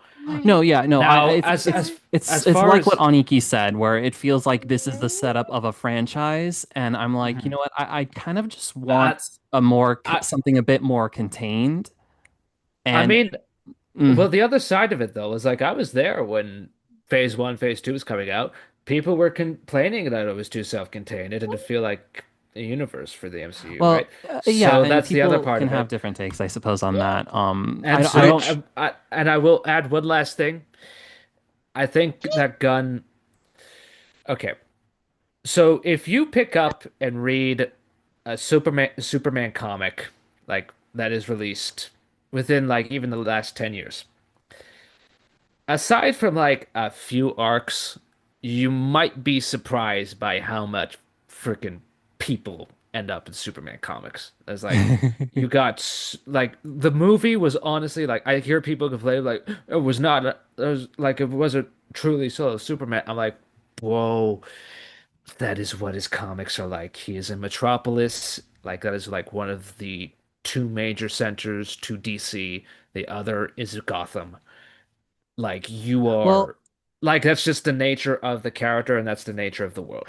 oh, Like I it understand. barely dove into that actually. Like I it's like understand even that in Williamson's run, there's like Moonlight, there's like all these other characters, there's these new there's tons scientist of things that daughters you who are could rivals do. of Lex and so much. It's like honestly it was a very soft introduction, so you're It wasn't probably not as going to be into the overwhelming as it could rest. have been, Yeah. but I also think, and here's the thing, is that, movies and comics are not the same medium. no, And so I No. don't really think like even if you're trying to adapt a comic, I don't think having all of these disparate elements to it work unless you have some kind of underlying narrative theme that is kind of underpinning everything together. And to me, Superman was just a little, not just a little. I really couldn't tell you the theme of that movie because, for one, it doesn't really focus. Like, Superman, weirdly enough, is like out of it for almost half the movie. When he gets captured, he's kind of just gone from the movie, and he doesn't have any kind of direct uh, impact on the film other than they're trying to get him back, kind of thing. And it's like there's this weirdly, it's how do I put this? It's like I think the movie doesn't have enough focus at the end of the day to tell a story that will captivate me. That's my main struggle with it, I think overall. Um, it does have a lot of different plot elements to it. None of them are particularly I bad, mean, but none I of mean, them are particularly good, in my opinion. honestly, the main theme is honestly not that different from MHA, and I kind of said this, like the film feels very MHA in tone and kind of spirit because that is a lot of what Superman is about. Like the character is about taking action, right? Springing into action. That's really what the film is showcasing all throughout. Lois is, she's like really hesitant, really cynical about everything, right? But then what happens when Superman is captured is like boom, right into action, right? Like the Justice Gang, right? Corporate sellouts, right? Right, until But the end when they're that not, and that's well, good. no, not just that, but Lois convinces Mr. Terrific because he has been interacting with Superman, not just in the scenes that we saw, but you can tell there's history there. So he goes into action, and that keeps spreading and spreading. And the action Superman took in Bravia, that inspires them, which inspires the Justice Gang, and that makes them receptive to Superman. So I will say there is a very clear thematic underpinning. I can see being I can see being overwhelmed by how much is used to point to that for sure. But the one thing I will firmly disagree on is saying that there's no narrative theme. There's definitely a narrative theme. It I is think it very is obvious. more telling and not showing is my issue with that. Like Superman barely interacts with the Justice Gang at all, and he literally only has like one on-screen interaction with them as they're fighting that monster, and then he has an on-screen interaction with them when they're accusing him of whatever that being some kind of foreign agent with the tape. Like those are literally the only two interactions he has with the Justice Gang on screen. It's not enough. It's in my opinion, you need two separate movies on this. You need one movie where where Superman is going to Metropolis for the first time, and that's how you introduce the city. That's how you introduce the dynamic. He is overwhelmed by being this larger than life hero persona with social media or whatever. Just like establishing Superman's relationship with Metropolis, I think could have been its own movie. It would have been a good way to tease the introduction of Lex Luthor, and Superman sort of just comes into his own kind of by the end of the movie I as he I figures out what mean, kind of hero he okay, wants to be. And then I the next mean movie challenges that I think with the the issue that we're running into with here the Justice is Gang and the world plot. And maybe I'm not sure how low you work in Lois into it a little bit because that was another part of the movie. Basically, you can pick any part of the movie, and I'm going to tell you, I felt it was undercooked. And I'm sorry that that's my opinion, no, no, no. but that's I how I think the felt. issue with this comes down to like Mhm. there's two schools of thought when it comes to doing the first superhero movie. And unfortunately, the DCU's unfortunately for Seth and for viewers like Seth, this will be a Yeah. problem. Yeah. Uh, we are doing the lived in universe approach. Sure. And what Yeah. that I means can is totally. and like artistically that is fine. Like that's a choice though. Like for example, I like Kagurabachi. We have a 3 year I want time to talk skip in about the that. first chapter, which means there's a lot of stuff that like can technically be assumed, which you don't know. And like when you go with the lived in universe approach, there's so many things that you assume your audience knows that what really matters is like Mhm. okay. Superman is a popular enough IP that you can get away with this, but ultimately what you're playing the game of is how much of this movie that I'm like referencing and building off of Mhm. is within the current zeitgeist. Like how much of this is like culturally relevant so I can trust my like audience to just know Yeah. and I don't need to like expound on anything.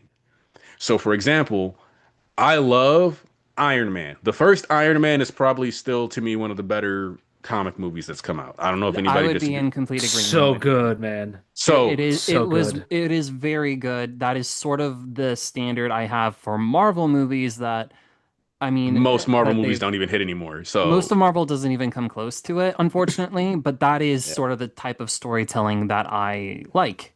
for Right. And Honest superheroes. so disagreement. if we're gonna like skip the origin though, I still think it's a little fair. Like even if we're not gonna go with the origin and build on the family and stuff, because the reality is we may have shows, we may not. We don't know like what the overall artistic vision for the DCU truly is, right? Like that's a Mhm. I think that's fair for me to say we don't have access to that. I mean, we Uh, have a bunch of gun statements, but like, let's face it, that I could wish he would say change less, to very be much. honest. yeah. Oh my God. Oh, He should say less. His comments about Supergirl, that just didn't hit me right. That was more of a red flag than anything else. What some do you of mean some he of didn't ask? some of his statements about Wonder Woman too. I'm like, oh, So it's stop. so yeah, but with in terms of Supergirl specifically, there are ways to navigate that. Like I think it's interesting if Supergirl doesn't tell Superman things about their home world because of like maybe she wanted to protect Superman's idea. Like it was better for Superman to believe in an idealistic person. Like there are things there's storytelling things you can do with that, but the way he said it is like you're dismissing character writing entirely out of hand, and I'm just like, oh, that's just not good. I okay. I'm gonna disagree with Maybe that he has because something else cooking. I don't know the well, full. I well, am not a it's called comic book junkie, Supergirl. to be totally clear, right? So Uh, he might be cooking something else that I'm obviously not thinking about, but I it's certainly didn't like Supergirl. the way he said it. It's Supergirl. Like, I mean, like, although I think his approach to the family, like okay, for those of you unaware of why Gunn kind of defaults like evil biological dad as his kind of fallback, that's kind of the experience of his own personal life. So that kind of bleeds into his work. Ah, Um, I think, I think with Superman, he mostly got it. Um, I think as far as Jarrell goes, he doesn't seem to see why people like from because James doesn't really come from like an immigrant background as much. I'm a third generation immigrant. I know a lot of fans of like especially Latin America, big fans yeah, of the I'm second character. generation myself. Yeah, so like there is that immigrant connection.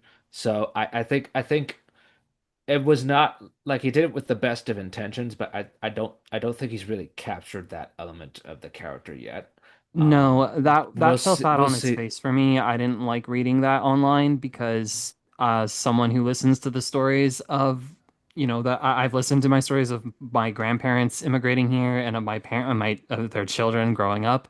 It's like, no, they weren't raised by white people in Appalachia from birth. Like that's not the traditional immigrant experience. I don't know Well, why you would kind of say that about Superman on when on the flip side of things, though, I have seen some people who are immigrants be like, that is an interesting way to interpret it. So, like even though I personally agree with you on that, there are people, who have a different perspective on it, right? So sure, and there are maybe people who that are is just adopted, right? And they are yeah. adopted from another country, so that is maybe a closer story that you could tell, but that's a family rooted story that the movie didn't quite go into. So mm, I think I agree that I want to see the Metropolis angle of it, but like I think the movie is very much about okay, what does Superman mean in a 2025 context?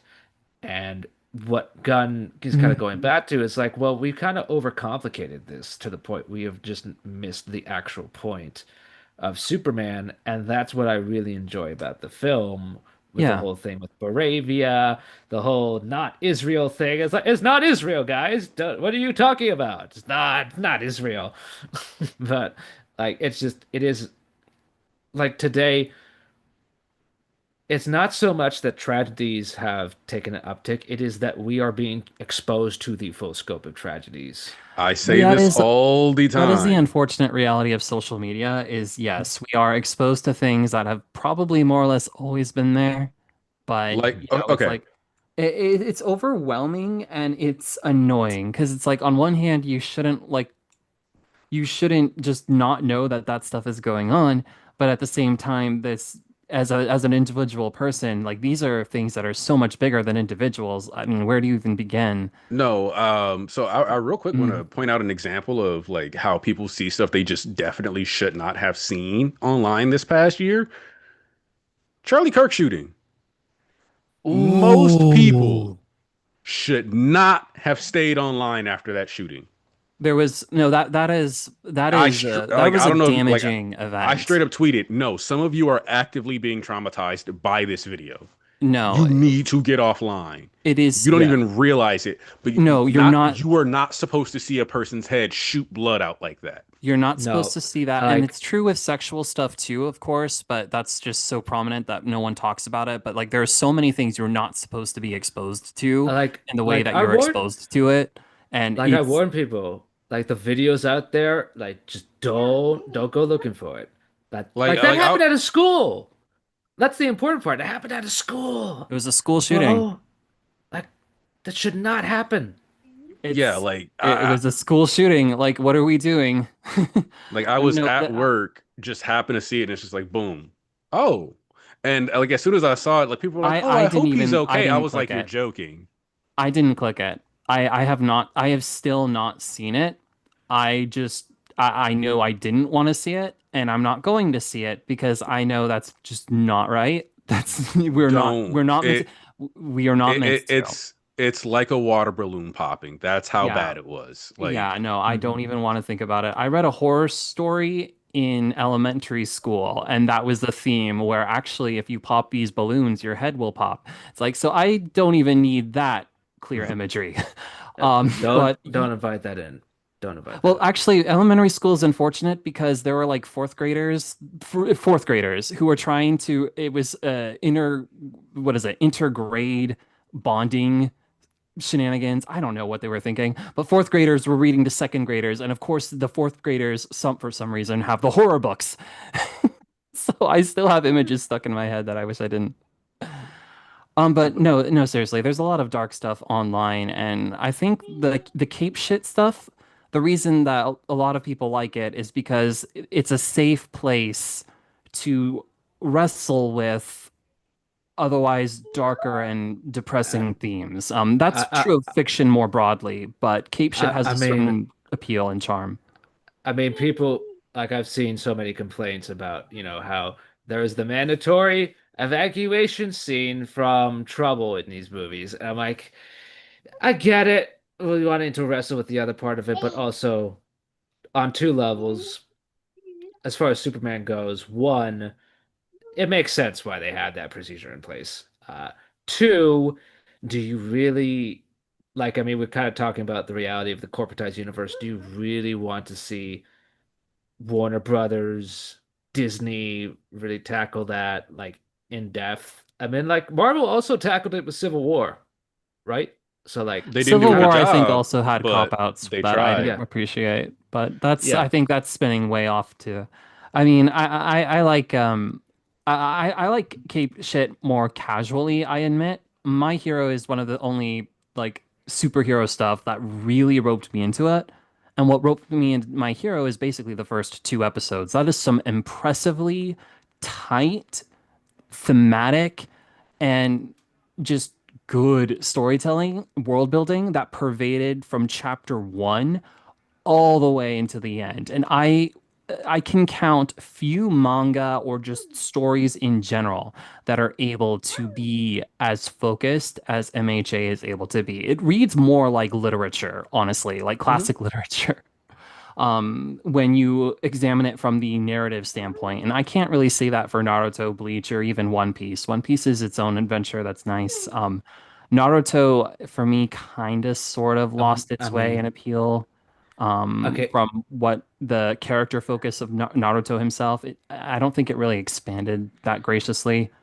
I Um, mean, I think part of the difficulty some people have with MHA, and I'm Give it to trying to mommy. say this in a way that does Give not that to mommy. seem kind of like dismissive, but no, I know what I you th mean. I think there are a number of series that thrive off simplicity, and people confuse kind of, length and hype moments and aura for Yeah. like extra narrative layers. I'm like, but those parts are cool for sure. I don't think those are really asking you tough questions. And I think Right. so much of MHA, especially in Final Act, asks you tough questions. Like people dislike Shigaraki being taken over. But it's like, well, that's Yes. you being asked to re-examine Shigaraki's role in the story and how All for One treats him. Like, Hmm. is he really Hawks his own versus Twice, person? case in point. Yeah. Just Is that, it like having a character like Hawks is even voiced by Yuichi Nakamura, who just he has the pretty boy role locked in, like he's Gojo as well. Um, to me, there are characters that you could just say, oh, he is pretty and doesn't do anything controversial, so he's very safe to like. Whereas no, Hawks kills twice, and that's really controversial, and you have to really wrestle with why that is either good or bad storytelling. Like that's not like MHA makes you forces you to think about those narrative points, and And I think, it's not for everyone. I don't expect people to go into MHA and just love it because of it does that. Some people don't want that. and so I want to say that, like, first off, I've said it before and I'll say it again that like I had kind of started moving away from anime because a lot of people kind of forget that.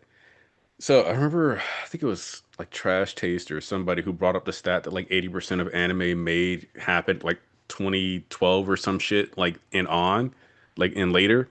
So like people forget like how much anime we've gotten in like just the past like 15 years.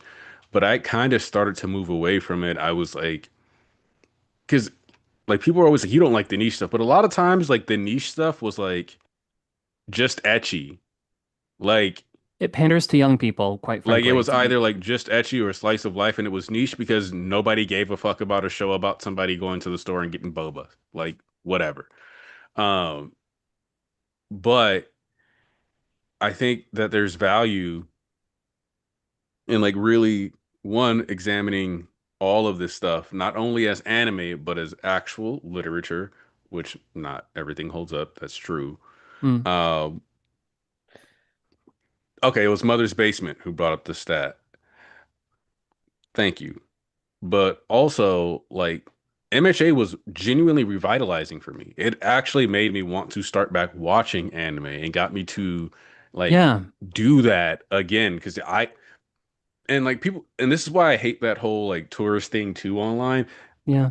I watched fucking Ninja Scroll at the age of 4. Like calling me a tourist is because I don't like lollies, for example. Nah, dude. I mean, No. that kind of goes hand in hand with the whole like something I would get because like I would be like, oh, MHA is my favorite series. Like, well, you should watch Reborn. Like you just know so much. I'm like, you fucking idiot. Like, I'm sorry. I've No, watched so much. I've watched Reborn. Yeah, Reborn is fine for what it is. It's not MHA. I've seen Bleach. I've seen Naruto. I've seen freaking. You think I wasn't watching High School DxD in like 12-part freaking shorts growing up? I'm a, YouTube. I like you don't think I was taking those shortcuts? So like you're coming into my post to see like me talking Like about my love for a series, go like you should read more. Like oh, you no, probably started this shit way after me. I like did. and here's my thing too is that you're telling me to read more manga or watch more anime. How about you read or watch more than just anime and manga? Just a Yeah, Let's little start bit, there, buddy. yeah. just a little bit. Like, Like, yeah, because I don't this, like not all content is meant for all people, and that is okay. But it's like, you know what? It's like each story should have something unique that it presents itself. And sure, there are some stories that are like just sort of ripping off on each other. Like, quite frankly, most any kind of media, like that's we're in this cycle, the cultural cycle, and this is natural, is Mhm. that everyone sees something and they're like, I want to do my take on that. Or maybe my take is just like repeating it but worse, But some people repeat it but make it better, Bro, kind of thing. It's Chainsaw Man fans have like talked about like the inspiration Fujimoto has from so many movies. Like, I don't know uh-huh. if I want to watch those movies. I'm like, you say you're a Fujimoto fan. You're not gonna watch like his core inspiration. You're not gonna watch Reservoir Dogs. You're not gonna watch any Tarantino film. You're not gonna watch like freaking Yeah. even the simple stuff like Spider-Man. you're not gonna. Well, they've probably seen So Spider-Man, but I think that's sort of the beauty of being able to make a derivative work that is technically separate. Well, not just technically, that is separate of these other things. Like, because that's it, that is true. There are things that just people aren't gonna touch because it's not in their mm, genre. Um, there's Yeah. just an extent to where I think that's okay, but yeah, you're right. It's yeah. like, you know what? Like my controversial stance, and Volk was like, I don't know if I agree with you on that one. Aniki was like, I don't watch slice of life anime nearly as much because for me, if I'm watching a slice of life series, I actually prefer to watch like real life people. Yeah, no, I also understand that as well. Like sometimes a story will try to do like a World War II allegory, and that's one of those things where that kind of takes me out of it because it's like, wait, World War II actually happened. I could just look up World War II documentary stuff. Why is this allegory here? And what qualifies you to talk about it? It's like so whenever that's it's a weird thing I have, but honestly, when people too directly focus on a real life event, for example, and reference it Hmm. in fiction, that actually ends up taking me out of a lot of stories, whether it's like Also, Attack on Titan or even to a small extent, Full Metal Alchemist, oh where they yeah, touch that like that's to a smaller extent, because Full Metal Alchemist justifies its existence much more. Uh, but for me, when I get into Attack on Titan, I'm not thinking like World War II allegory stuff. I'm the kill the Titans.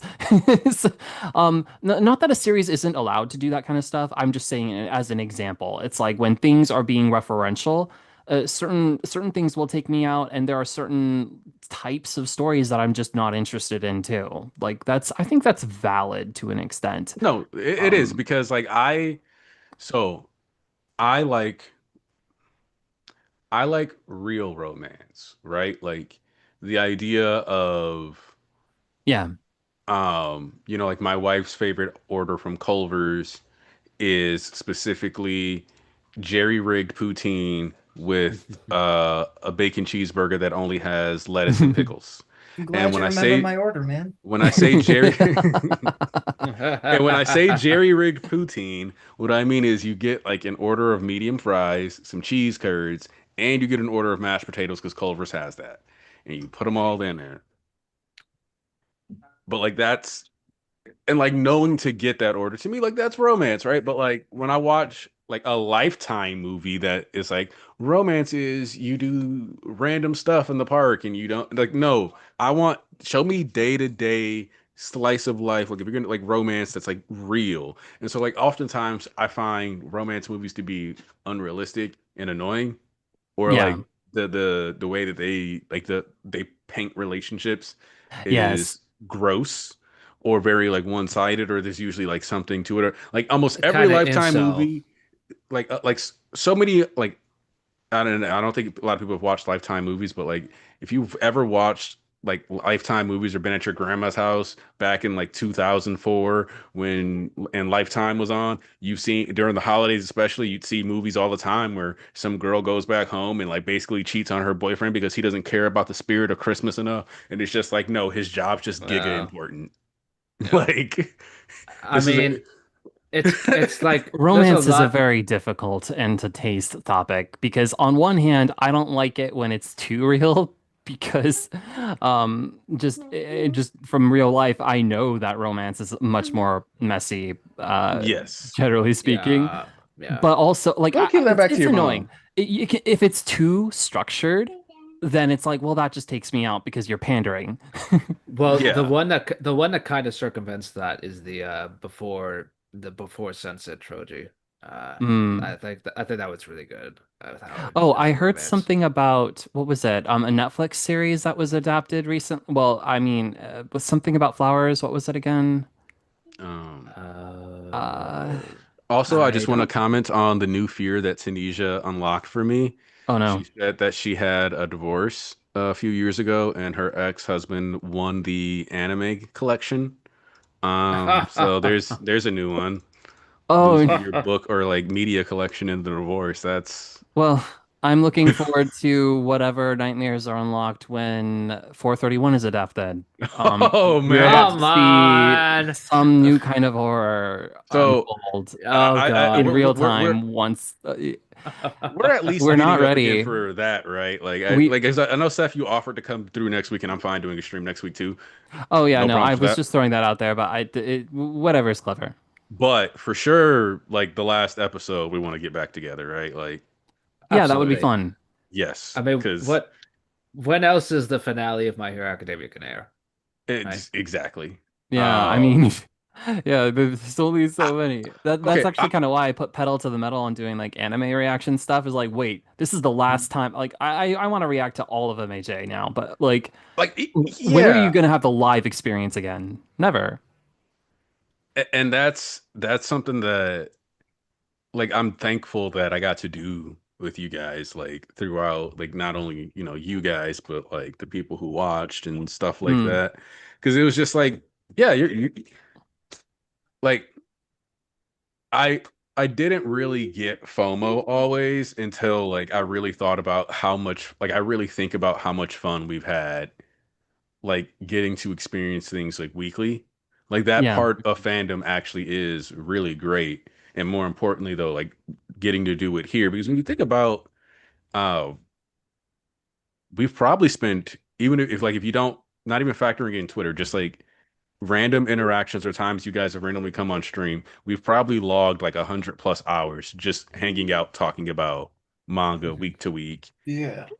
and then Easily. random conversations we have on Twitter or like threads maybe we've written or like when we give each other like 3 tweet responses because we're like trying to like yeah like you're talking about this and what about boom boom boom boom like especially like for the people in here. Coyote's not on Twitter as much, but like at least for you, Seth, and me, Volk, like we're all on Twitter enough that like we see each other and we like show up and talk enough that it's like we spent hundreds of hours, and that's something Mhm. that we've gotten to have as a group. And I hope whatever the next Horikoshi series is, whether it's Cape stuff or not, like I kind of hope that we're all in contact and we can kind of I sit cannot there on day one wait. and just chop it up together because I think that'd I be Oh great. cannot yeah. wait. I Oh cannot Bro, yeah. wait. like his Uh, his his editor, like okay, Horikoshi was actually going to retire from writing and just go into a pure art mode.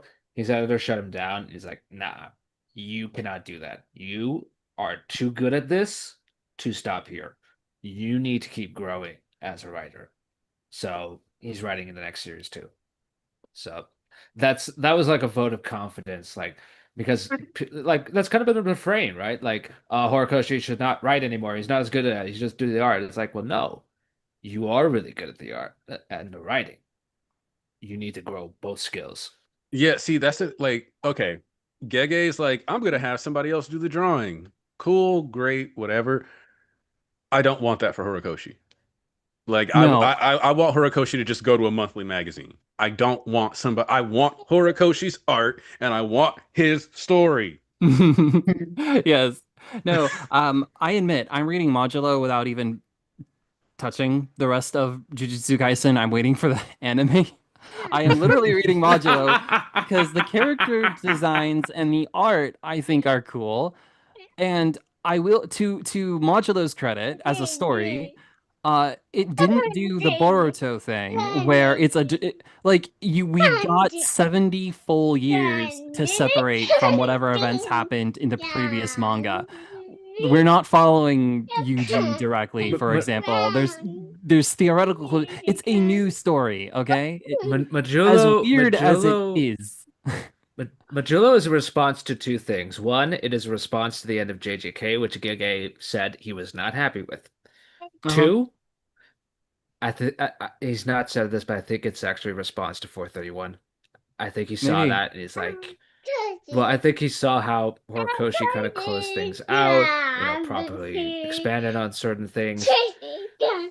I think Gege realized he did not really do that with JJK, which is kind of what he's doing with Majula, is kind of like a, And I feel for kind him of, in that regard. yeah, it's like a part three kind of like makeup do over, Yeah, buddy. and because like, okay, there are stuff that is happening in Medulla that I'm like, oh, I'm sorry, Gege. I guess you are better than I kind of felt like you were towards the end.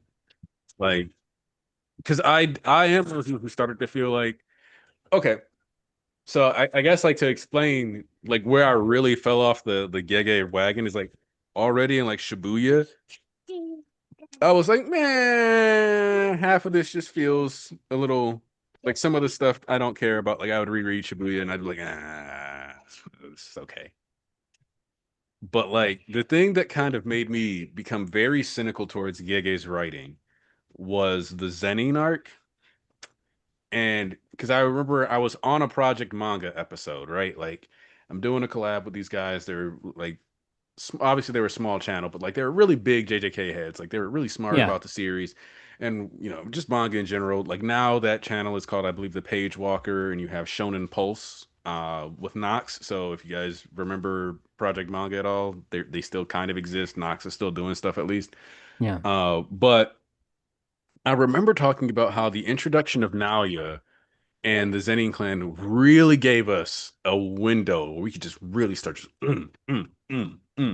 clapping the cheeks of the politics of the series, right? Just get in there. And I was excited for it because I was like, Naya's probably going to have to get humbled a little bit. We're going to explore the politics, the clan head, like transition. All this is going to be sick. No, everybody gets to fucking die. That's the politics. Everybody's murdered. And the thing that's so messed up is like during the episode that I did with them, I was like, yeah, I'm pretty sure that Kinjaku or is Noritoshi Kamo, so he's gonna be like the conservative faction leader, like the head of the Kamo clan is just gonna like pop back in there. So like we understand that, and but like so like the Zenin clan is like really our only shot for like clan stuff since the Gojo clan just leaves everything to Gojo. And then we did that with Zenny, and it was just like, fuck you. And I was like, all right, so we don't care about our politics. We will kill everybody out to avoid having to really deal with those politics. And like that doesn't actually have to be a plot point. We've been talking about how we want to get rid of the higher ups and deal with oh, so we're just gonna kill them off screen, and then basically our team is the higher ups, but we're not gonna deal a lot of like even the way Kusakabe was like, oh, he's the leader of the new shadow style. And I was like, oh, okay. Thanks for giving us that detail. Like, Yeah, it's I rather not delicate from the sound of it. I won't judge until I see it in the anime. But like I said, I actually wasn't really engaged with Gege's storytelling, even in Shibuya, which I was disappointed by. A lot of people liked it, but to me, it was just a lot of things happening. Gojo's flashback is the highest point of his writing skill. It really is. Even that is not perfect, but at least it's like in terms of themes and setting up character dynamics, it's like, wow, what are you gonna go with Absolute this? cinema. Where are you gonna go with this, Gege? And then immediately just nowhere. It and I think there's a degree of unfortunate, like I'm sure there were things that were out of Gege's control with this. Like I know, like for example, JJK Zero. Um, uh, I mean, just the way Jujutsu Kaisen was conceived and developed, it's like it developed in a way where Gege was like, wait, but I don't actually want to go with this, but I don't want to just discard this idea. And that's sort of the thing is like I don't know, you actually should discard some ideas there. You should like keep your story focused on what it is you actually want to tell. And Yeah. I think when you talk about with the politics, that's an example of Gege not really wanting to tell an interesting political dynamic story. Kill Uh, your darlings, right? But that's what makes Medulo so fascinating because Medulo is just it's like him putting his like he's like, look here, guys, I'm a big boy and I can talk about big boy things. it's Huh. better. Modulo is Like better. I'm not like saying it's perfect. I have no. issues with Modulo's pacing, but Gege also said already that he doesn't want to make it this long story. I just wanted to address that like But there it's is an better. improvement in It that is an category by improvement. like such a massive margin. Like Yes, yes. No clan And politics. It's just humans versus some well, literally aliens, but they but the fact that we still have better political writing removing the clans and just dealing with this negotiation than we had when there was established clans is kind of insane. I've it been a little bit. I've I've been kind of relieved to see he's kind of forgone the hype moments and aura thing that let's face it is really defined JJK. Like I've not seen leaks of Majulo. I've not seen very much talk, and I kind of assumed it was because it was not dealing with things that were like really easy to riff on and meme. It takes like actual thought. So hearing you There's guys talk, minimal action actually. yeah, I mean It's more of a drama. that's what interests me, right? Like I think that's where Gege really shone. Like it was, I mean, like the action's fun. Don't get me wrong, but like I think a lot of is more complex. Hmm. Like like the more complex parts of not just his character, but the world and how everything kind of overlaps. Like that was the glimpse of real greatness from him. And but like everybody just kind of focused on like the superficial parts, and over time the superficial parts were what made him money. Let's face it. And so he's like, fine, that's what you guys Well, want. what really made him Fine, money was fine. Gojo and Geto, but or Gojo and Suguru, excuse me. But yes, the hype and aura stuff was undoubtedly huge. And the leaker accounts too, which did their best, in fact, to pump up JJK. The leakers were how do I put this? You know how in May leaks MHA be where the burned in leakers were fire. very vocal when they didn't like something about MHA? Like with just Oh God. it was Some of the One Piece Lakers were like just straight up asshats. Like yes, that too. I mean, One Piece has the advantage of being One Piece. It's just so much bigger than the leakers. But the leakers for JJK and to an extent MHA were almost as big as the franchises themselves. Yeah. And in so some respects, in some respects. Miyamura was one of the most followed accounts on Twitter. Like they had like I think 0.003% of like Twitter followed Miyamura or something like that, yeah, which yeah. doesn't seem like a lot, but you have to contextualize like how many Twitter Contextualize it accounts into are. Like And hmm yeah. you also have to fact, bro. People were thanking Miyamura over KK when the They series well, ended. Miyamura was good at glazing JJK, and their translations weren't even fully. I mean, similar to Rikusu, their translations weren't even like fully accurate, but they would present, but they would always present it in a way that was favorable, to JJK.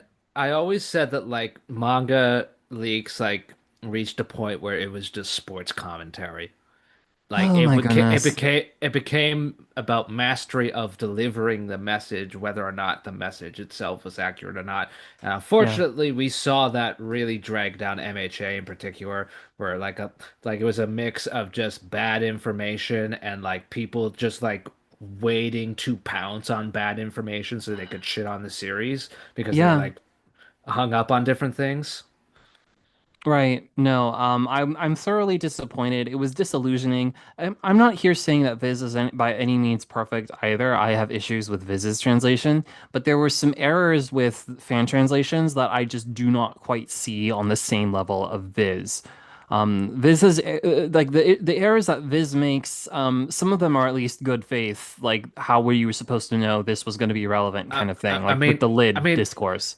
a couple of them actually kind of are in favor of certain sections of the fan base. Like Bakugo's line in like 424, we're going to see Yeah. next week.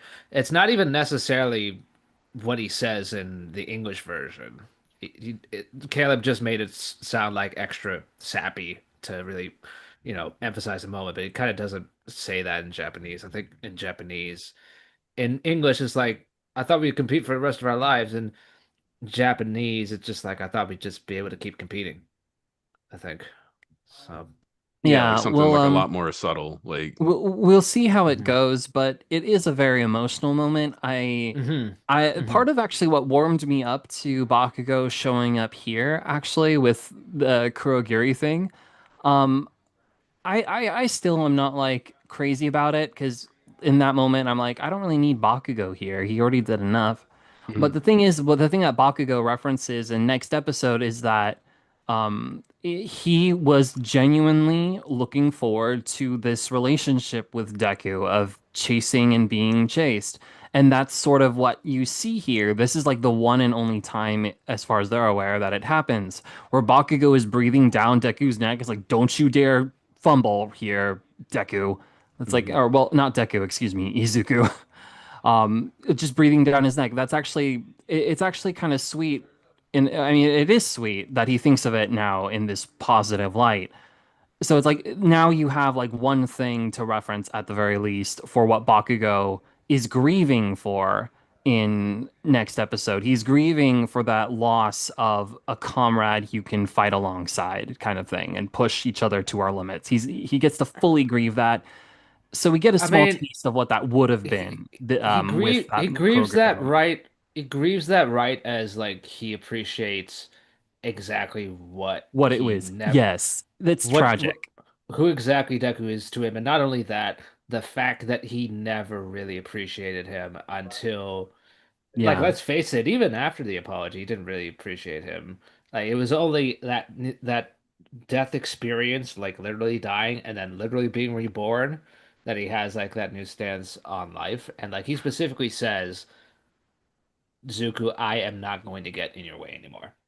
Yes. Like, No, he comes to this all these realizations too late, similar to Endeavor. I mean, it's a beautiful story, but it is tragic. And so yeah, And I like that part about this episode more now that Manchi pointed that out to me, Manchi on Twitter. so I'll say that this is something that I do think ultimately is the problem, the fandom problem that we had, right? Which is that for as optimistic as the overall themes of the series of My Hero are, and this is kind of the note that I want to like lean towards for like closing out, uh, Yeah. the ending is very bittersweet. And especially for 30, I find to be like a very bittersweet ending because there's a somberness to Deku walking in isolation. Even if he wasn't truly alone, like his friends were there for him, there was something very sad about just seeing Deku stuck on the ground at the start of the final chapter when you really want to see him flying and up in the air and Yeah. succeeding. The black Like shoes. like the very imagery of him not being up is enough to go, Yeah. that's kind of sad. And like he gets the suit and we're like, cool, he's gonna go off and have adventures with his class now. But like, he sees the afterthought of Shigaraki, so we know that that's like something that he's carrying with him for the rest of his life, and that Shigaraki is not forgotten, his destruction, those things, that's something worth fighting with. We get confirmation that the My Villain Academia is a book in this world, and that people do know this story, but we also understand that that doesn't mean necessarily that um Spinner is loved or these things have all worked out. Uh, we don't see Dobby in 431, and we know that eventually he has to have died. Even like the Yeah. relationship with Dobby, right? Like Soba, I like Soba too. Damn, like that's and like honestly, That's all you uh, get. Well, they I talked a see, little mean, more after that, but I hold and mean, on, just And Soba. Ochako too. Ochako too with Toga, like the camera's cut right as Toga did like the most heroic thing she'd ever done, and right. people did not get to see that. So Ochako like decides, okay, well, I'm going to make sure that that situation is never going to happen. So she throws herself into Into the work. court Which, counseling. there's something funny too, like when I think about this bittersweetness and that like 431 plays into one of the things that I talked about during the Act 3 section, because I felt like people were being really unfair, was that part of the kids' grief was throwing themselves into their work. And people were like, well, Horikoshi didn't say that. He's not saying it. So that doesn't count. You're inferring, you're interpreting. Did it? Ochako was fundamentally impacted by what happened to Toga to the extent that even when she's standing there in front of the man that she has those feelings for and she wants to, she still needs to think about Toga. The driving force that makes these kids put in the work and the effort that they've put in throughout the entire series is like that is their response to adversity is to rise up and try harder. So people completely missed the trauma response back then because they didn't understand it. And then like the bittersweetness of this is that like that trauma response pushed her away from Deku, caused her to not feel like she was allowed to have that happiness based on how Sue interacts with her, if I'm being honest. And again, now this part is interpretation. It kind of feels like Sue might have even talked to her at some point about her feelings for Deku. You got to remember, even during the war, she's like, "Oh no, she's gonna reveal my friend's feelings." So at some point, Sue knew, even before, like when they were younger, and it feels like she knew when they were adults too, and tried to like was actively thinking about it and like pushing her towards it. But it took all that like for that to happen. So even 431, there's a bittersweetness that like how much that pain got in the way of what could have been their happiness. I mean, something people kind of miss So, because, let's like the designs are similar. When Deku goes to Ochako, like at the very end, and like Ochako is pushed by Toga to him, very briefly for a panel, they actually revert to their 16-year-old selves.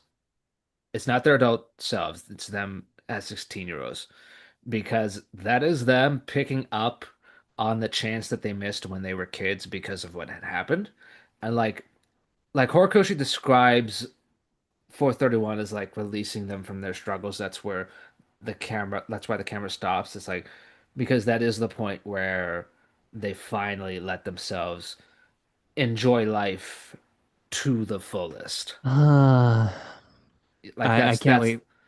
yeah, can't wait either. Like that's Sorry, the yeah. like it is that point where they just let go. You know absolutely sure by that point that they are completely okay now. That's why you end on the handhold. Like you don't need to see anymore because you have seen with that is now corrected as well, right? So like that's very intentional. Like people think Horikoshi just like some people genuinely think Horikoshi is like incompetent. He doesn't know what he's doing. It's like but he has made so many characters people debate over furiously. hmm Bakugo, Endeavor, Achako even, like Shigaraki, All for One.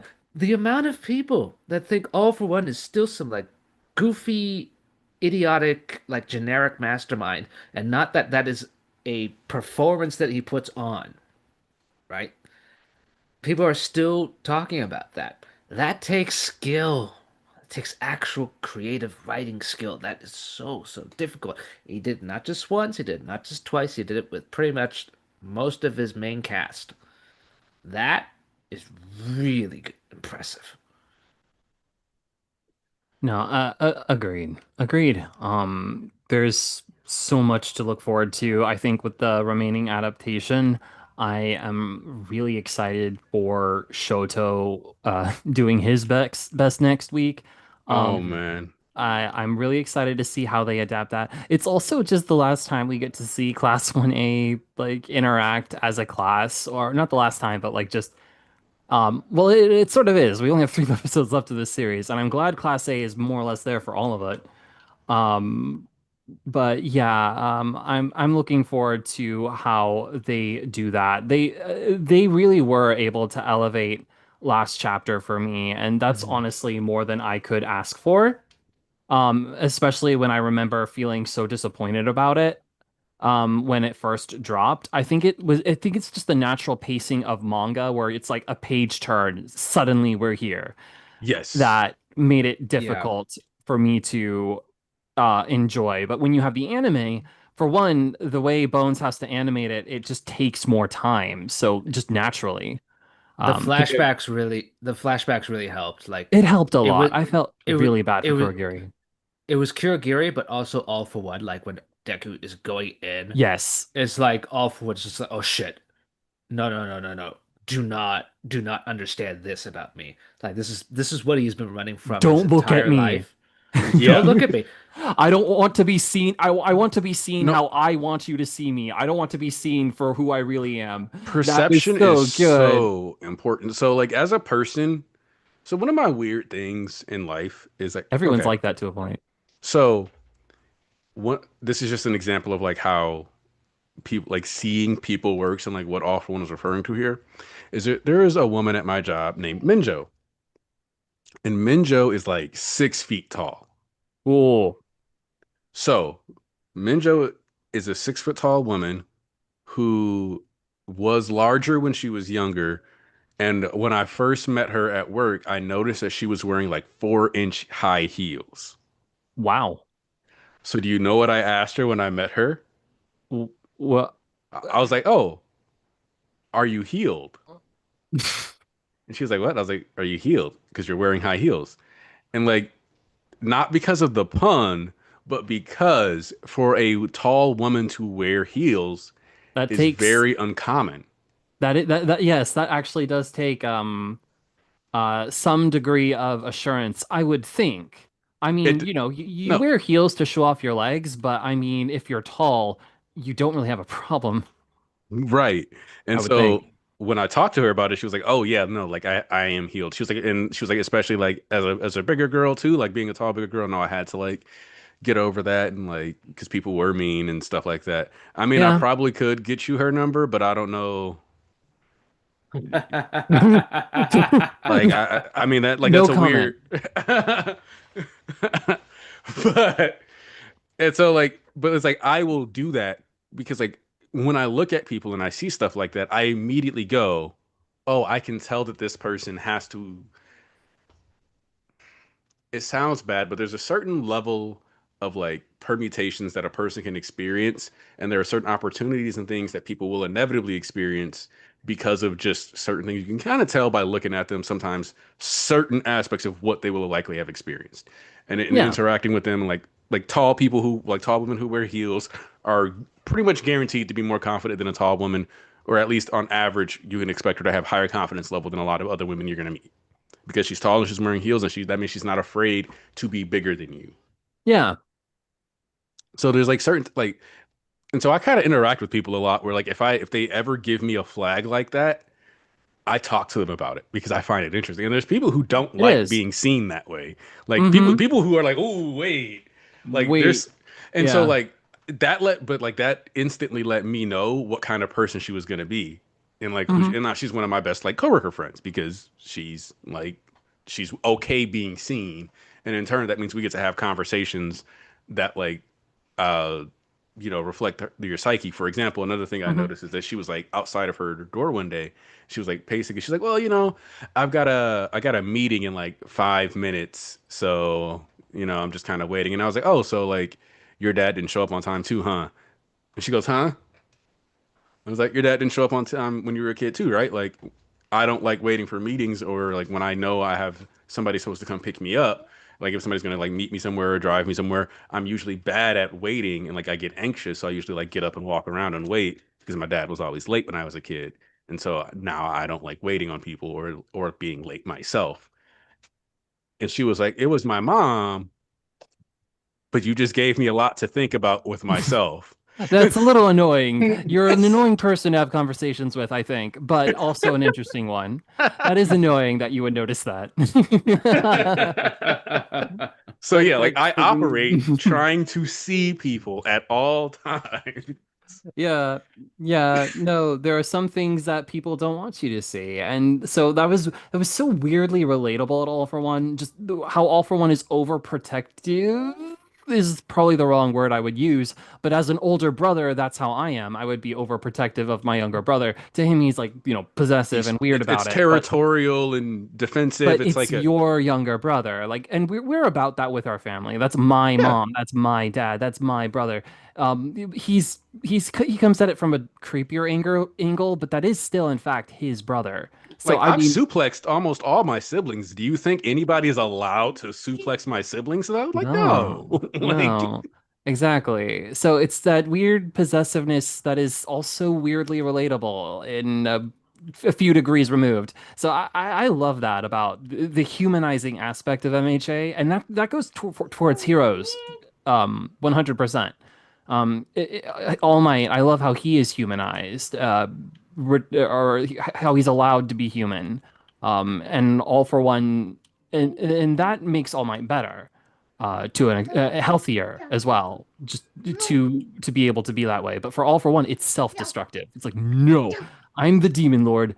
We're not having this discussion. yeah, And like he's like no, please. Like telling the mhm, truth here is bad. Like exactly, like uh, the truth will set you free, to an extent, but but if you can't handle being if you can't handle freedom, it, yeah, can like you handle it? what's the point of an open sky if it just means the eagle can pounce on you, right? Like, Right.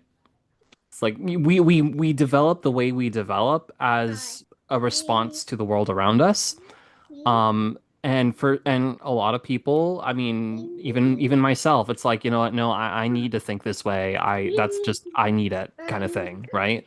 Like yeah. we're like that. It's uncomfortable to Well, realize that, but that's how people are. We are just trying to cope in a world that we can barely have a piece of understanding of. So yeah, I really enjoyed that moment with All for One, so even more in the anime than the manga, I and, think. and how you said that reminds me of so like yes, J.K. Rowling is very controversial and has said a lot of dumb things. Uh, a character that she did legitimately write well though was like Sirius Black. She's a talented writer. I've been Uh, listening to reviews of Harry Potter recently because I'm nostalgic for that series. I cannot help but respect her writing ability. But you know, go on. and Yes. like so if you remember when Sirius is in Azkaban, they talk to him about like how did you not lose your mind to the Dementors? And basically like it was true that he was innocent. And so he even says it didn't keep me happy. It kept me sane because I knew the truth. And that's Mm, something that's always stuck with me. Is like what's called the practice of the contradiction of a rational thought. I only mm. know that that's what it's called because I explained that to one of my friends that that's how I operate or I try to operate. And then he explained that that's what his therapist calls it. And so, um, I mean, it's but like powerful. It's you have powerful, to and like it's worth sit there and like, remembering. but like, I mean, obviously sometimes you can use that same thing to delude yourself if it's Yeah. necessary, but y- like constantly like dealing with the thoughts. For example, one of the things that I used to do just as like a quirk, is that when I really like stuff, sometimes it gets incorporated into my day to day. So like, I like God of High School a lot. And the villain and the overall god of high school is like Mugen Park. But he has this thing where he's like, I am Mugen Park, the youngest man to ever join the six. Did it, I did it at 17 years old. Like this whole rant about the significance of his achievements. But he always does it like when shit is hitting the fan. So it's very blatantly like a grounding mechanism. Like before I tell myself I can't, because like this is a guy who like takes the time to figure out how to remove from people's DNA the restriction that they can't hit gods. So this guy was like trying to figure out how to make it so that people can fight God, and he did it. So like whenever shit's hitting the fan, he's sitting here like this is who I am, and it's similar to like the Demon Lord thing, but the difference between like him and All for One is that All for One's a Demon Lord thing is kind of a delusion. Like at the end of the Hmm. day, he's still a human. And Mugen Park's thing is that he was a man and he was reminding himself, I'm just a man who has achieved great things. So there was humility in his arrogance even still. You see what I'm saying? So Yeah. it's like that thought process and like how you ground yourself is fundamentally important as a person. Yeah. Jeannie, do you want me to help your third watch of Dragon Ball Z get rolling? Is that what you need? I think with rolling, I mean, okay. I genuinely believe there was a point in time she was nowhere near as bad as she is now. Like with her, I think, I mean, and I have infinitely more sympathy for the like because she's gotten like anti-trans legislation passed. Like she's actually lobbied for this. Yeah. So like she's done some real harm in the world.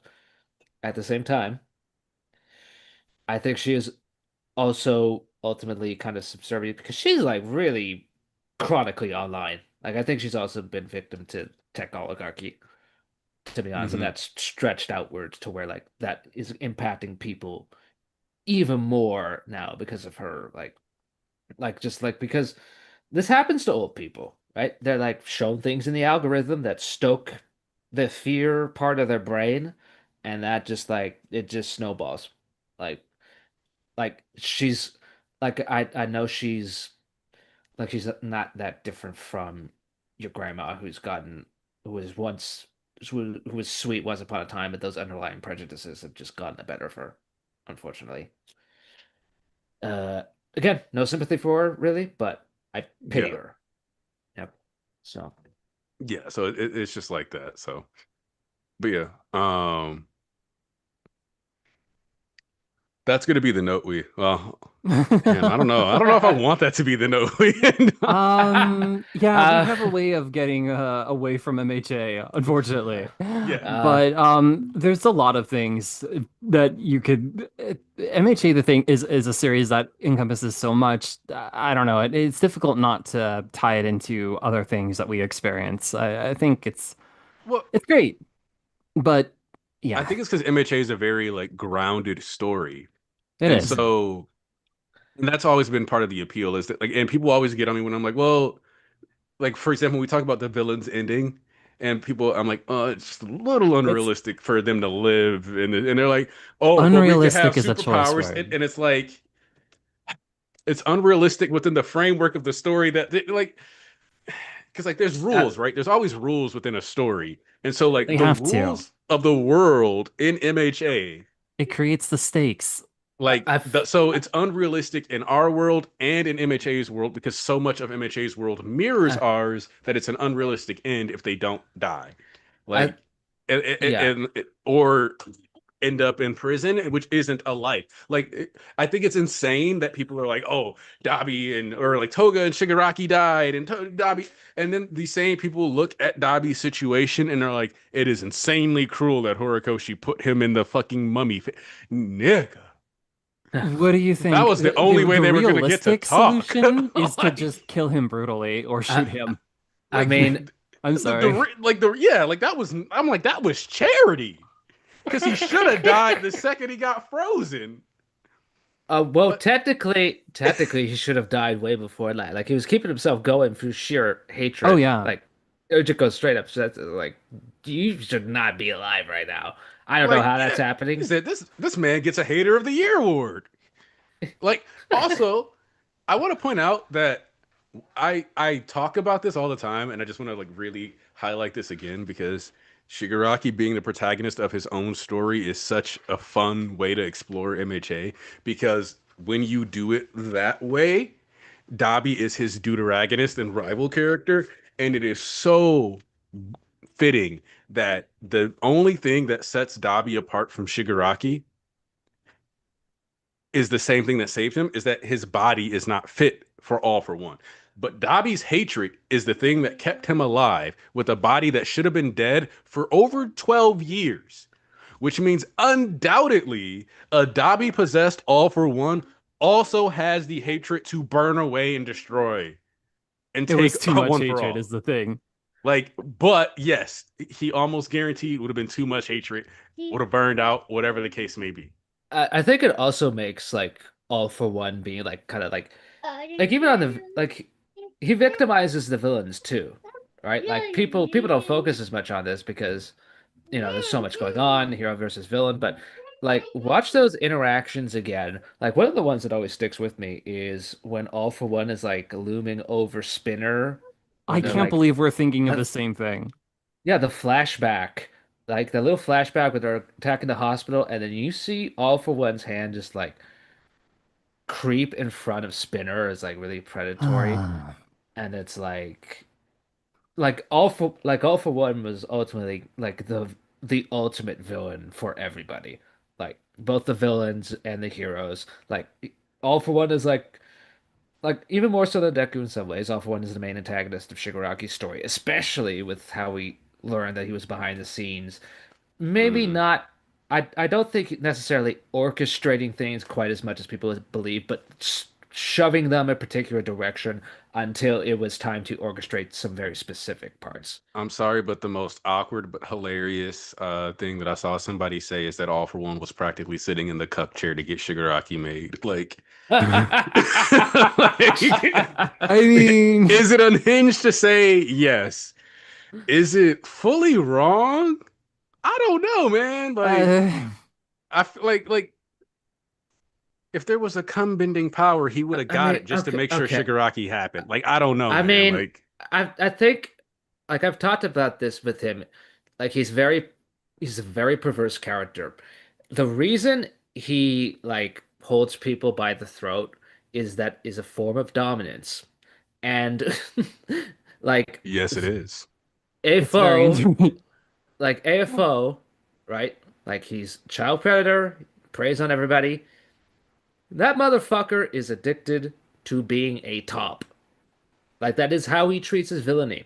And because he is so detached from like conventional norms, that the act of villainy and dominating other people is you can interpret a form of sexual gratification for him. So like there I is a think part of people him, take that too far, unfortunately. yeah. But So like the thing, it's not strictly like it's not like oh he wants to fuck them. It's like no, he wants to like overcome them their sense of being entirely. Well, it's okay. So you reminded me of the debate that was happening on the JJK Twitter this week about All for One, or not All for One, about Sukuna. And people were like, "Oh, Sukuna's a grapist. He would grape people." And then you had people being like, "No, Sukuna is definitely not a grapist. He would never do that." Blah. And I'm like, first off, we got to address the fact that there's a slightly inconsistent characterization here, because chapter one Sukuna was literally like, "Yeah, give I'm me the women and free." children. Like I'm sorry, but Motherfucker's a cannibal. like, but also positing the notion that a cannibal is above grape is a pretty wild notion. You Like, can have multiple bad things be true at once. like, and because like the thing that I was like, look, the problem here with you saying like, there's nothing. Sorry, bro. Like, the question you need to ask yourself is this: would a warlord in 1000 AD grape someone? Would a Read a Japanese history book. warlord in like Just 1000? open And a like the answer history is book. yes. Like the Bro, answer is yeah. bro, do you remember like the Andor fu like uproar from like it was not from like it was from like Star Wars grift tubers who were like, but the Empire would never allow Darth Vader would never allow rape in the Empire. Like Like uh where is this coming from? Like where is this? What is this based off of? It's a weird conversation to even want to have, to be honest. Like, I don't want to think about that specifically when I open up fiction. I don't need to think about but to be clear though, right? Like, it's not that All for One is or Sukuna is. It's more like you can lean on the vibe or the trope to add a layer of menace to your villain without actually committing to it. This happens all the time, in fact, when with shipping. Hmm. An oh author will God. lean into a shippy thing, but it's not actually committed to. That happens all the time, and people recognize it with shipping, but people don't recognize it with other things, which is Zoro and Sanji have the strangest. It's not so much in the manga because Oda doesn't care about that, but like when you get to the anime, there's like some really tense moments between them, Yeah. man. yeah, Oh, they're doing a thing. and Kenjaku did get brought up in this. The issue was is that they were like, well, we know for sure Kenjaku was one, so that means nobody else is one. And I'm like, dude, Naoya has a womb for his domain. Like his domain, like there's like you get sucked into his pocket dimension, and a uterus shows up with fallopian tubes and everything. Yeah, that's a choice. Like Yeah, That is creative. the way that these characters, some of these awful characters, interact with the world strongly reeks of misogyny. And if a character is heavily misogynistic, like if like the villains being misogynistic is common, then I'm sorry, but you have to like ask yourself what are the ultimate evil forms of misogyny. And like, yeah, like what you say is true, Seth. Like, we don't have to have that conversation. Like, once somebody starts the If the conversation, it has to be an honest one, right? Like, we can't just be yeah. like, no, like, head in the oh sand. Like, yeah, no, I That's yeah. How do I put this? If the elements are there, the elements are there. Like, don't get me wrong, but I'm just thinking when I think of Star Wars, it's like, wait, no, they don't have particularly detailed gender dynamics in Star Wars. I mean, the yeah, closest thing you get is with Well, Leia being a quote unquote damsel in distress who is actually like fully they capable of don't taking care of herself. Like, they don't lean specifically into. they Uh, don't in the movies, but I can tell you this, like in the expanded material, they do that, Oh, well, and no, it's I'm why. sure in the expanding material, I'm sure everything is on the table. Like, the thing is with expanded material, right, is that everything has to be on the table because where yeah. does your story go exactly? Yeah. from the So canon. Like, yeah, so like I think as far as All for One goes, like what I'm saying is like it is what calls it to mind, even if it's like not literal and it's not like the actual yeah, act. I yeah, think yeah, I think you need to be careful with how you talk about that kind of thing. I mean, yeah, let's take Alien for example. yeah. No, Like that one's a bit more explicit, but yeah, yeah, so like that's obviously there. yeah, that's obviously there, but I think that's an example of how you can take an allegory for something, right? And like Mhm. even if it is not 100% like accurate on the ball, it is what comes like it is what the author wants you to think about in the back of your head to Yeah, make you feel yeah, a and that can specific be way, fair.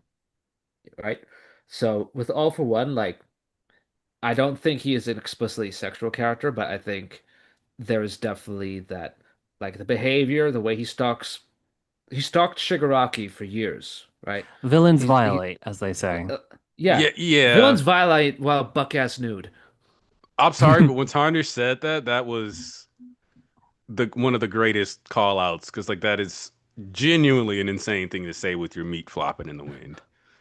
Yeah. Like I don't know, man. That's like and like it feels a little intentional, but I don't think that's necessary. Like Horikoshi wasn't like, yeah, I just wanted to be a pervert right here. I just think he Yeah, thought like I feel like subconsciously though that violate was chosen because he was naked. Like I don't think that was like a conscious decision. I just think it happened. I do Uh think that Horikoshi is the way Horikoshi writes and the comments that I'll hear about like certain decisions that were made, for example, like there are things where I'm like, wow, I wish that was actually more well thought and not like an accident kind of thing. But I think just Horikoshi just naturally writes with things in mind. He's trying already to connect things here and there. Like it's Mm. there's something embedded in his writing style that grants that he knows to add weight to things of some kind. That's what I appreciate about his work. So it's like I'll hear about some things like, oh well, I was supposed to expand on this, but I actually had to cut it, and I'm like, well, I like how it was cut. So what do you mean there was more? But I don't know. MHA is a very heavy read sometimes. So I appreciate things like the Culture Fest arc more in hindsight. I didn't hate it when I first read it, but it took me a rewatch to really get more into it than I was. There are things about it that I'm like, it's just a school festival, but now that we get into the other war arc, it's like, wait, take me back to more of this character action. I missed this. oh, also, Cameron Bailey brought up an interesting thing, which is that like it's like a small detail that's really easy to bypass, but like All for One had no qualms about stealing Hana's body Oh yeah. outside of the fact that she was too old. Yeah. Uh, Like at the she end was there, already developing, you see. She was already who she was at that age. So you at can't, the you Which gotta is get him crazy younger. to say Oh my about a God. 2-year-old. Like, It's what? just so insane. I mean No, it it She has could have to was been a be from the toddler. womb. He has to be mine. Just I mean it was disgusting. I mean to be fair, that was specifically about her quirk. It's like, well, okay, Yeah. she was already discovering it, right? Yeah, But like But you know what? I think there's a certain like tie fair into enough. his character's origin, though, right? Like he's like not only is it like, but like when because you could think about it, you think about it, he could be like, oh, like I guess something went wrong with her quirk. Like I don't know, maybe it mutated. Like you can kind of do whatever. You don't actually need. But I think the real reason he wanted somebody from the womb and like super early because again, as far as we can tell, Hana's not 4 years older than Tenko. They're like 2 years apart. There's actually no reason to believe that she knew what her quirk was even. So like he still should have in theory been able to like slip the quirk away and give her a new one and just work with that.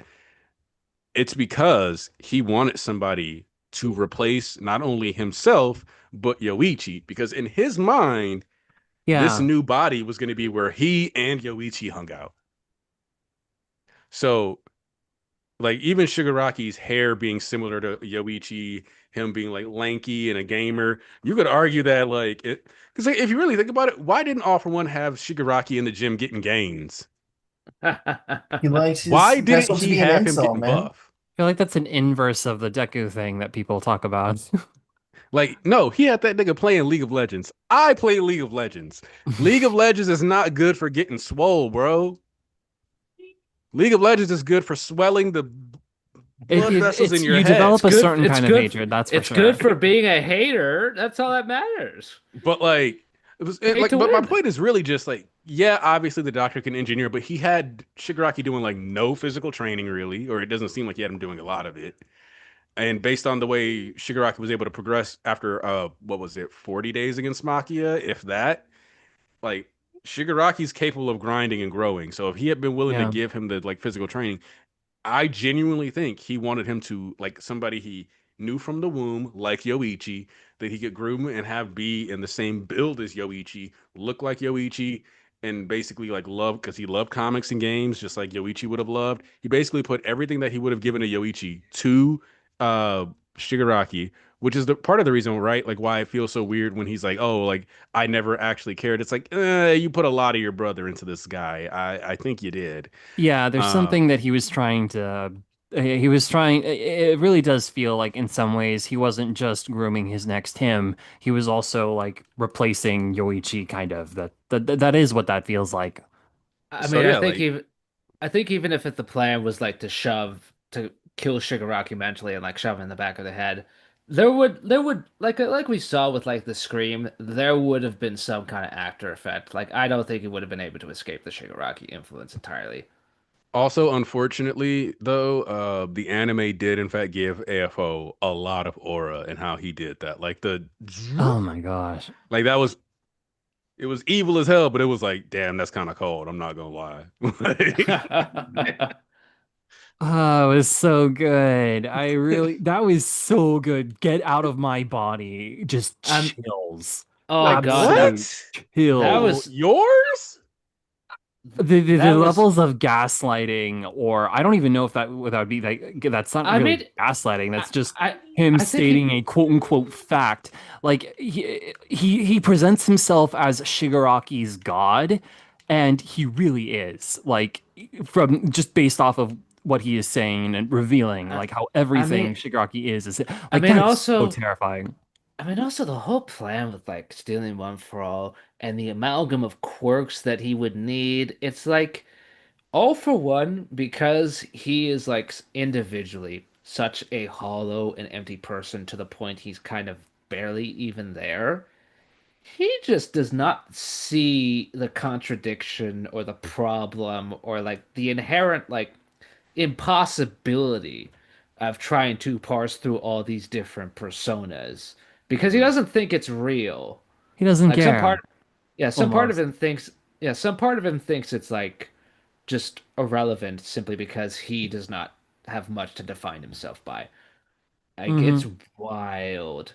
And like it's also like I think even if he had like okay, even if theoretically everything had gone according to plan, right? Like he had taken over Shigaraki's body fully, he got back one for all, like all of this and he became Demon Lord.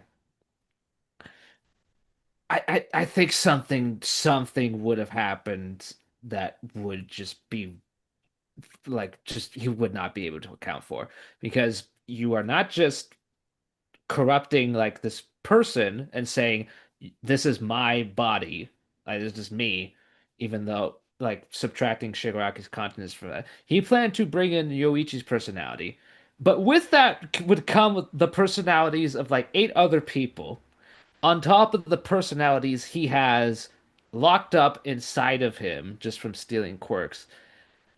I don't think he fully understood how that would work, even if he thinks he did. Yeah, I think you figured I'm just gonna force Yoichi to the forefront of the psyche soup every time I feel like interacting with him. Like I think that was just gonna be his approach, right? Like I'm just gonna like seek you out in my mind. You'll never be able to escape me here. It's like when that episode when Patrick's copying SpongeBob and he's like, "At least I'm safe inside my mind." Like it's like the opposite. Like you are not safe in here, and this is where I need you to be so that you can never get away again.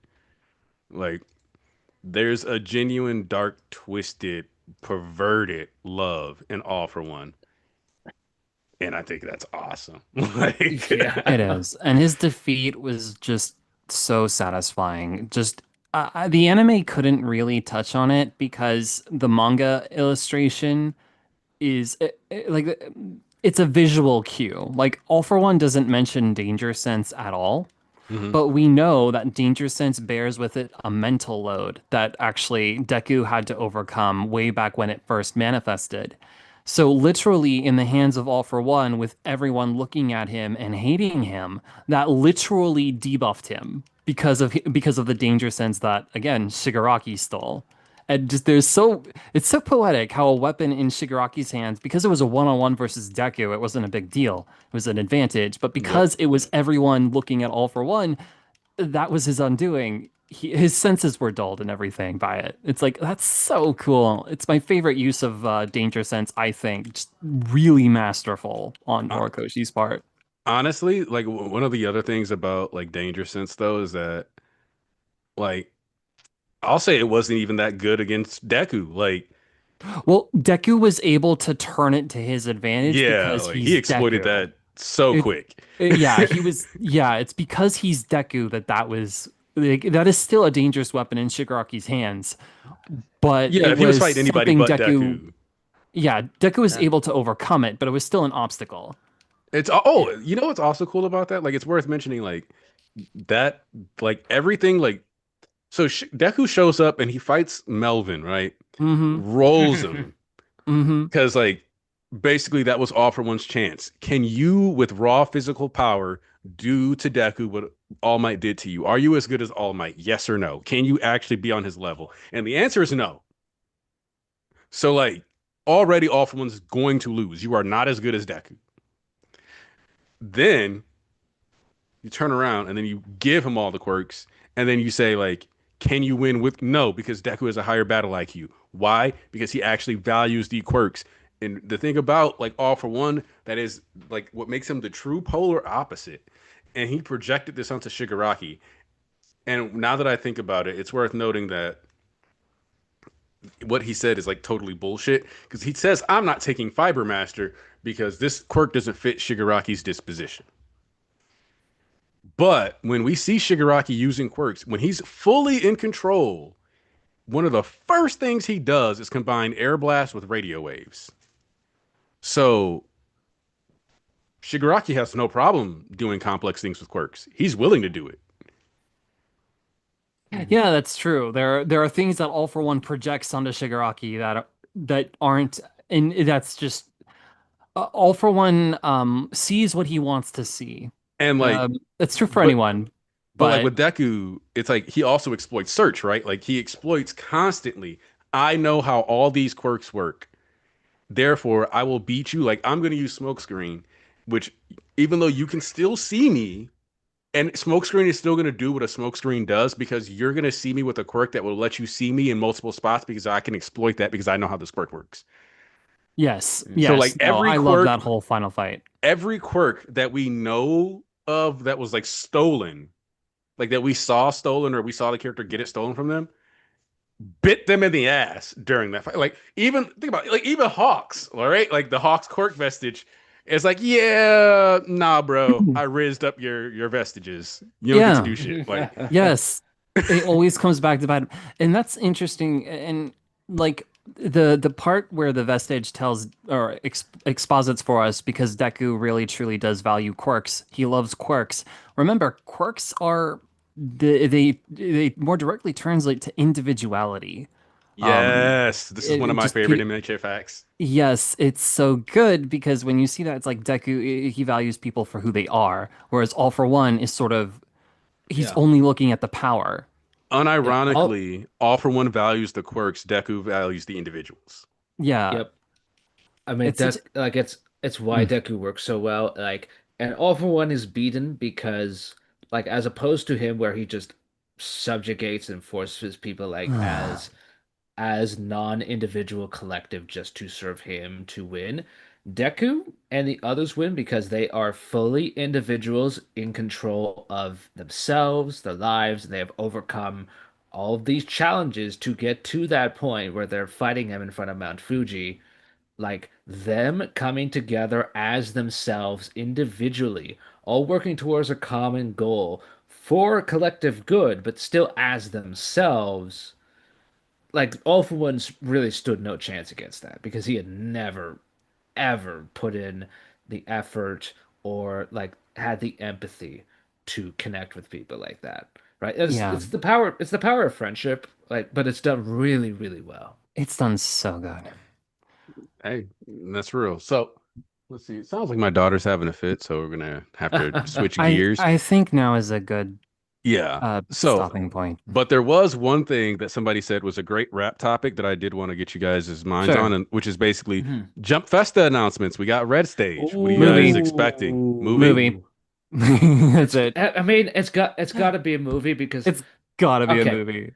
people are saying, "Oh, well, it's a live action thing." I've been tracking the live action thing. They are still in the script stage. They are not going to cast shit until No, they I, finish that script. I really, really, even with Horikoshi at the helm, right? It's like, I am so cautiously unoptimistic about the live action.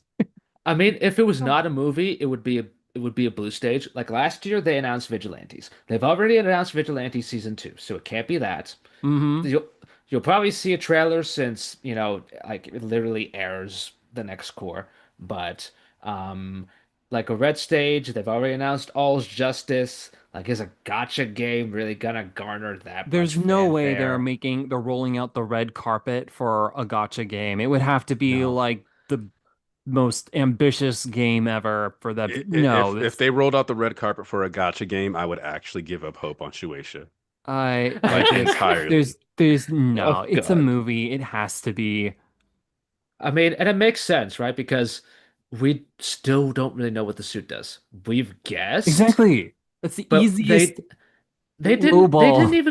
didn't even go into it in the fan book. It's like, okay, well, they want to say that for Yeah. something else. So give it, yeah, I want a movie. Um, and like I'm gonna be real with you guys. I think that like the ones Justice games are a little underwhelming. Oh, And definitely. I wish Definitely. they were better. I wish anime games were free from the arena fighter curse. Yep. So what I'm asking you, Shueisa, please, if there's going to be a video game announcement, make it an RPG. Make it. I don't care if it's turn-based. Yes. I don't care if it's an action RPG.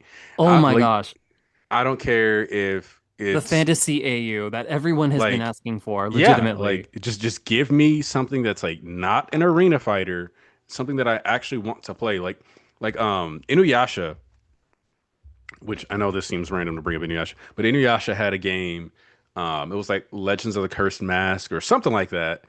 But there was a whole game, like they created a whole original storyline where you basically got to be a character that was like hanging out with the Inuyasha cast, and you fell down a well and you were trying to get back yourself to the main timeline or whatever.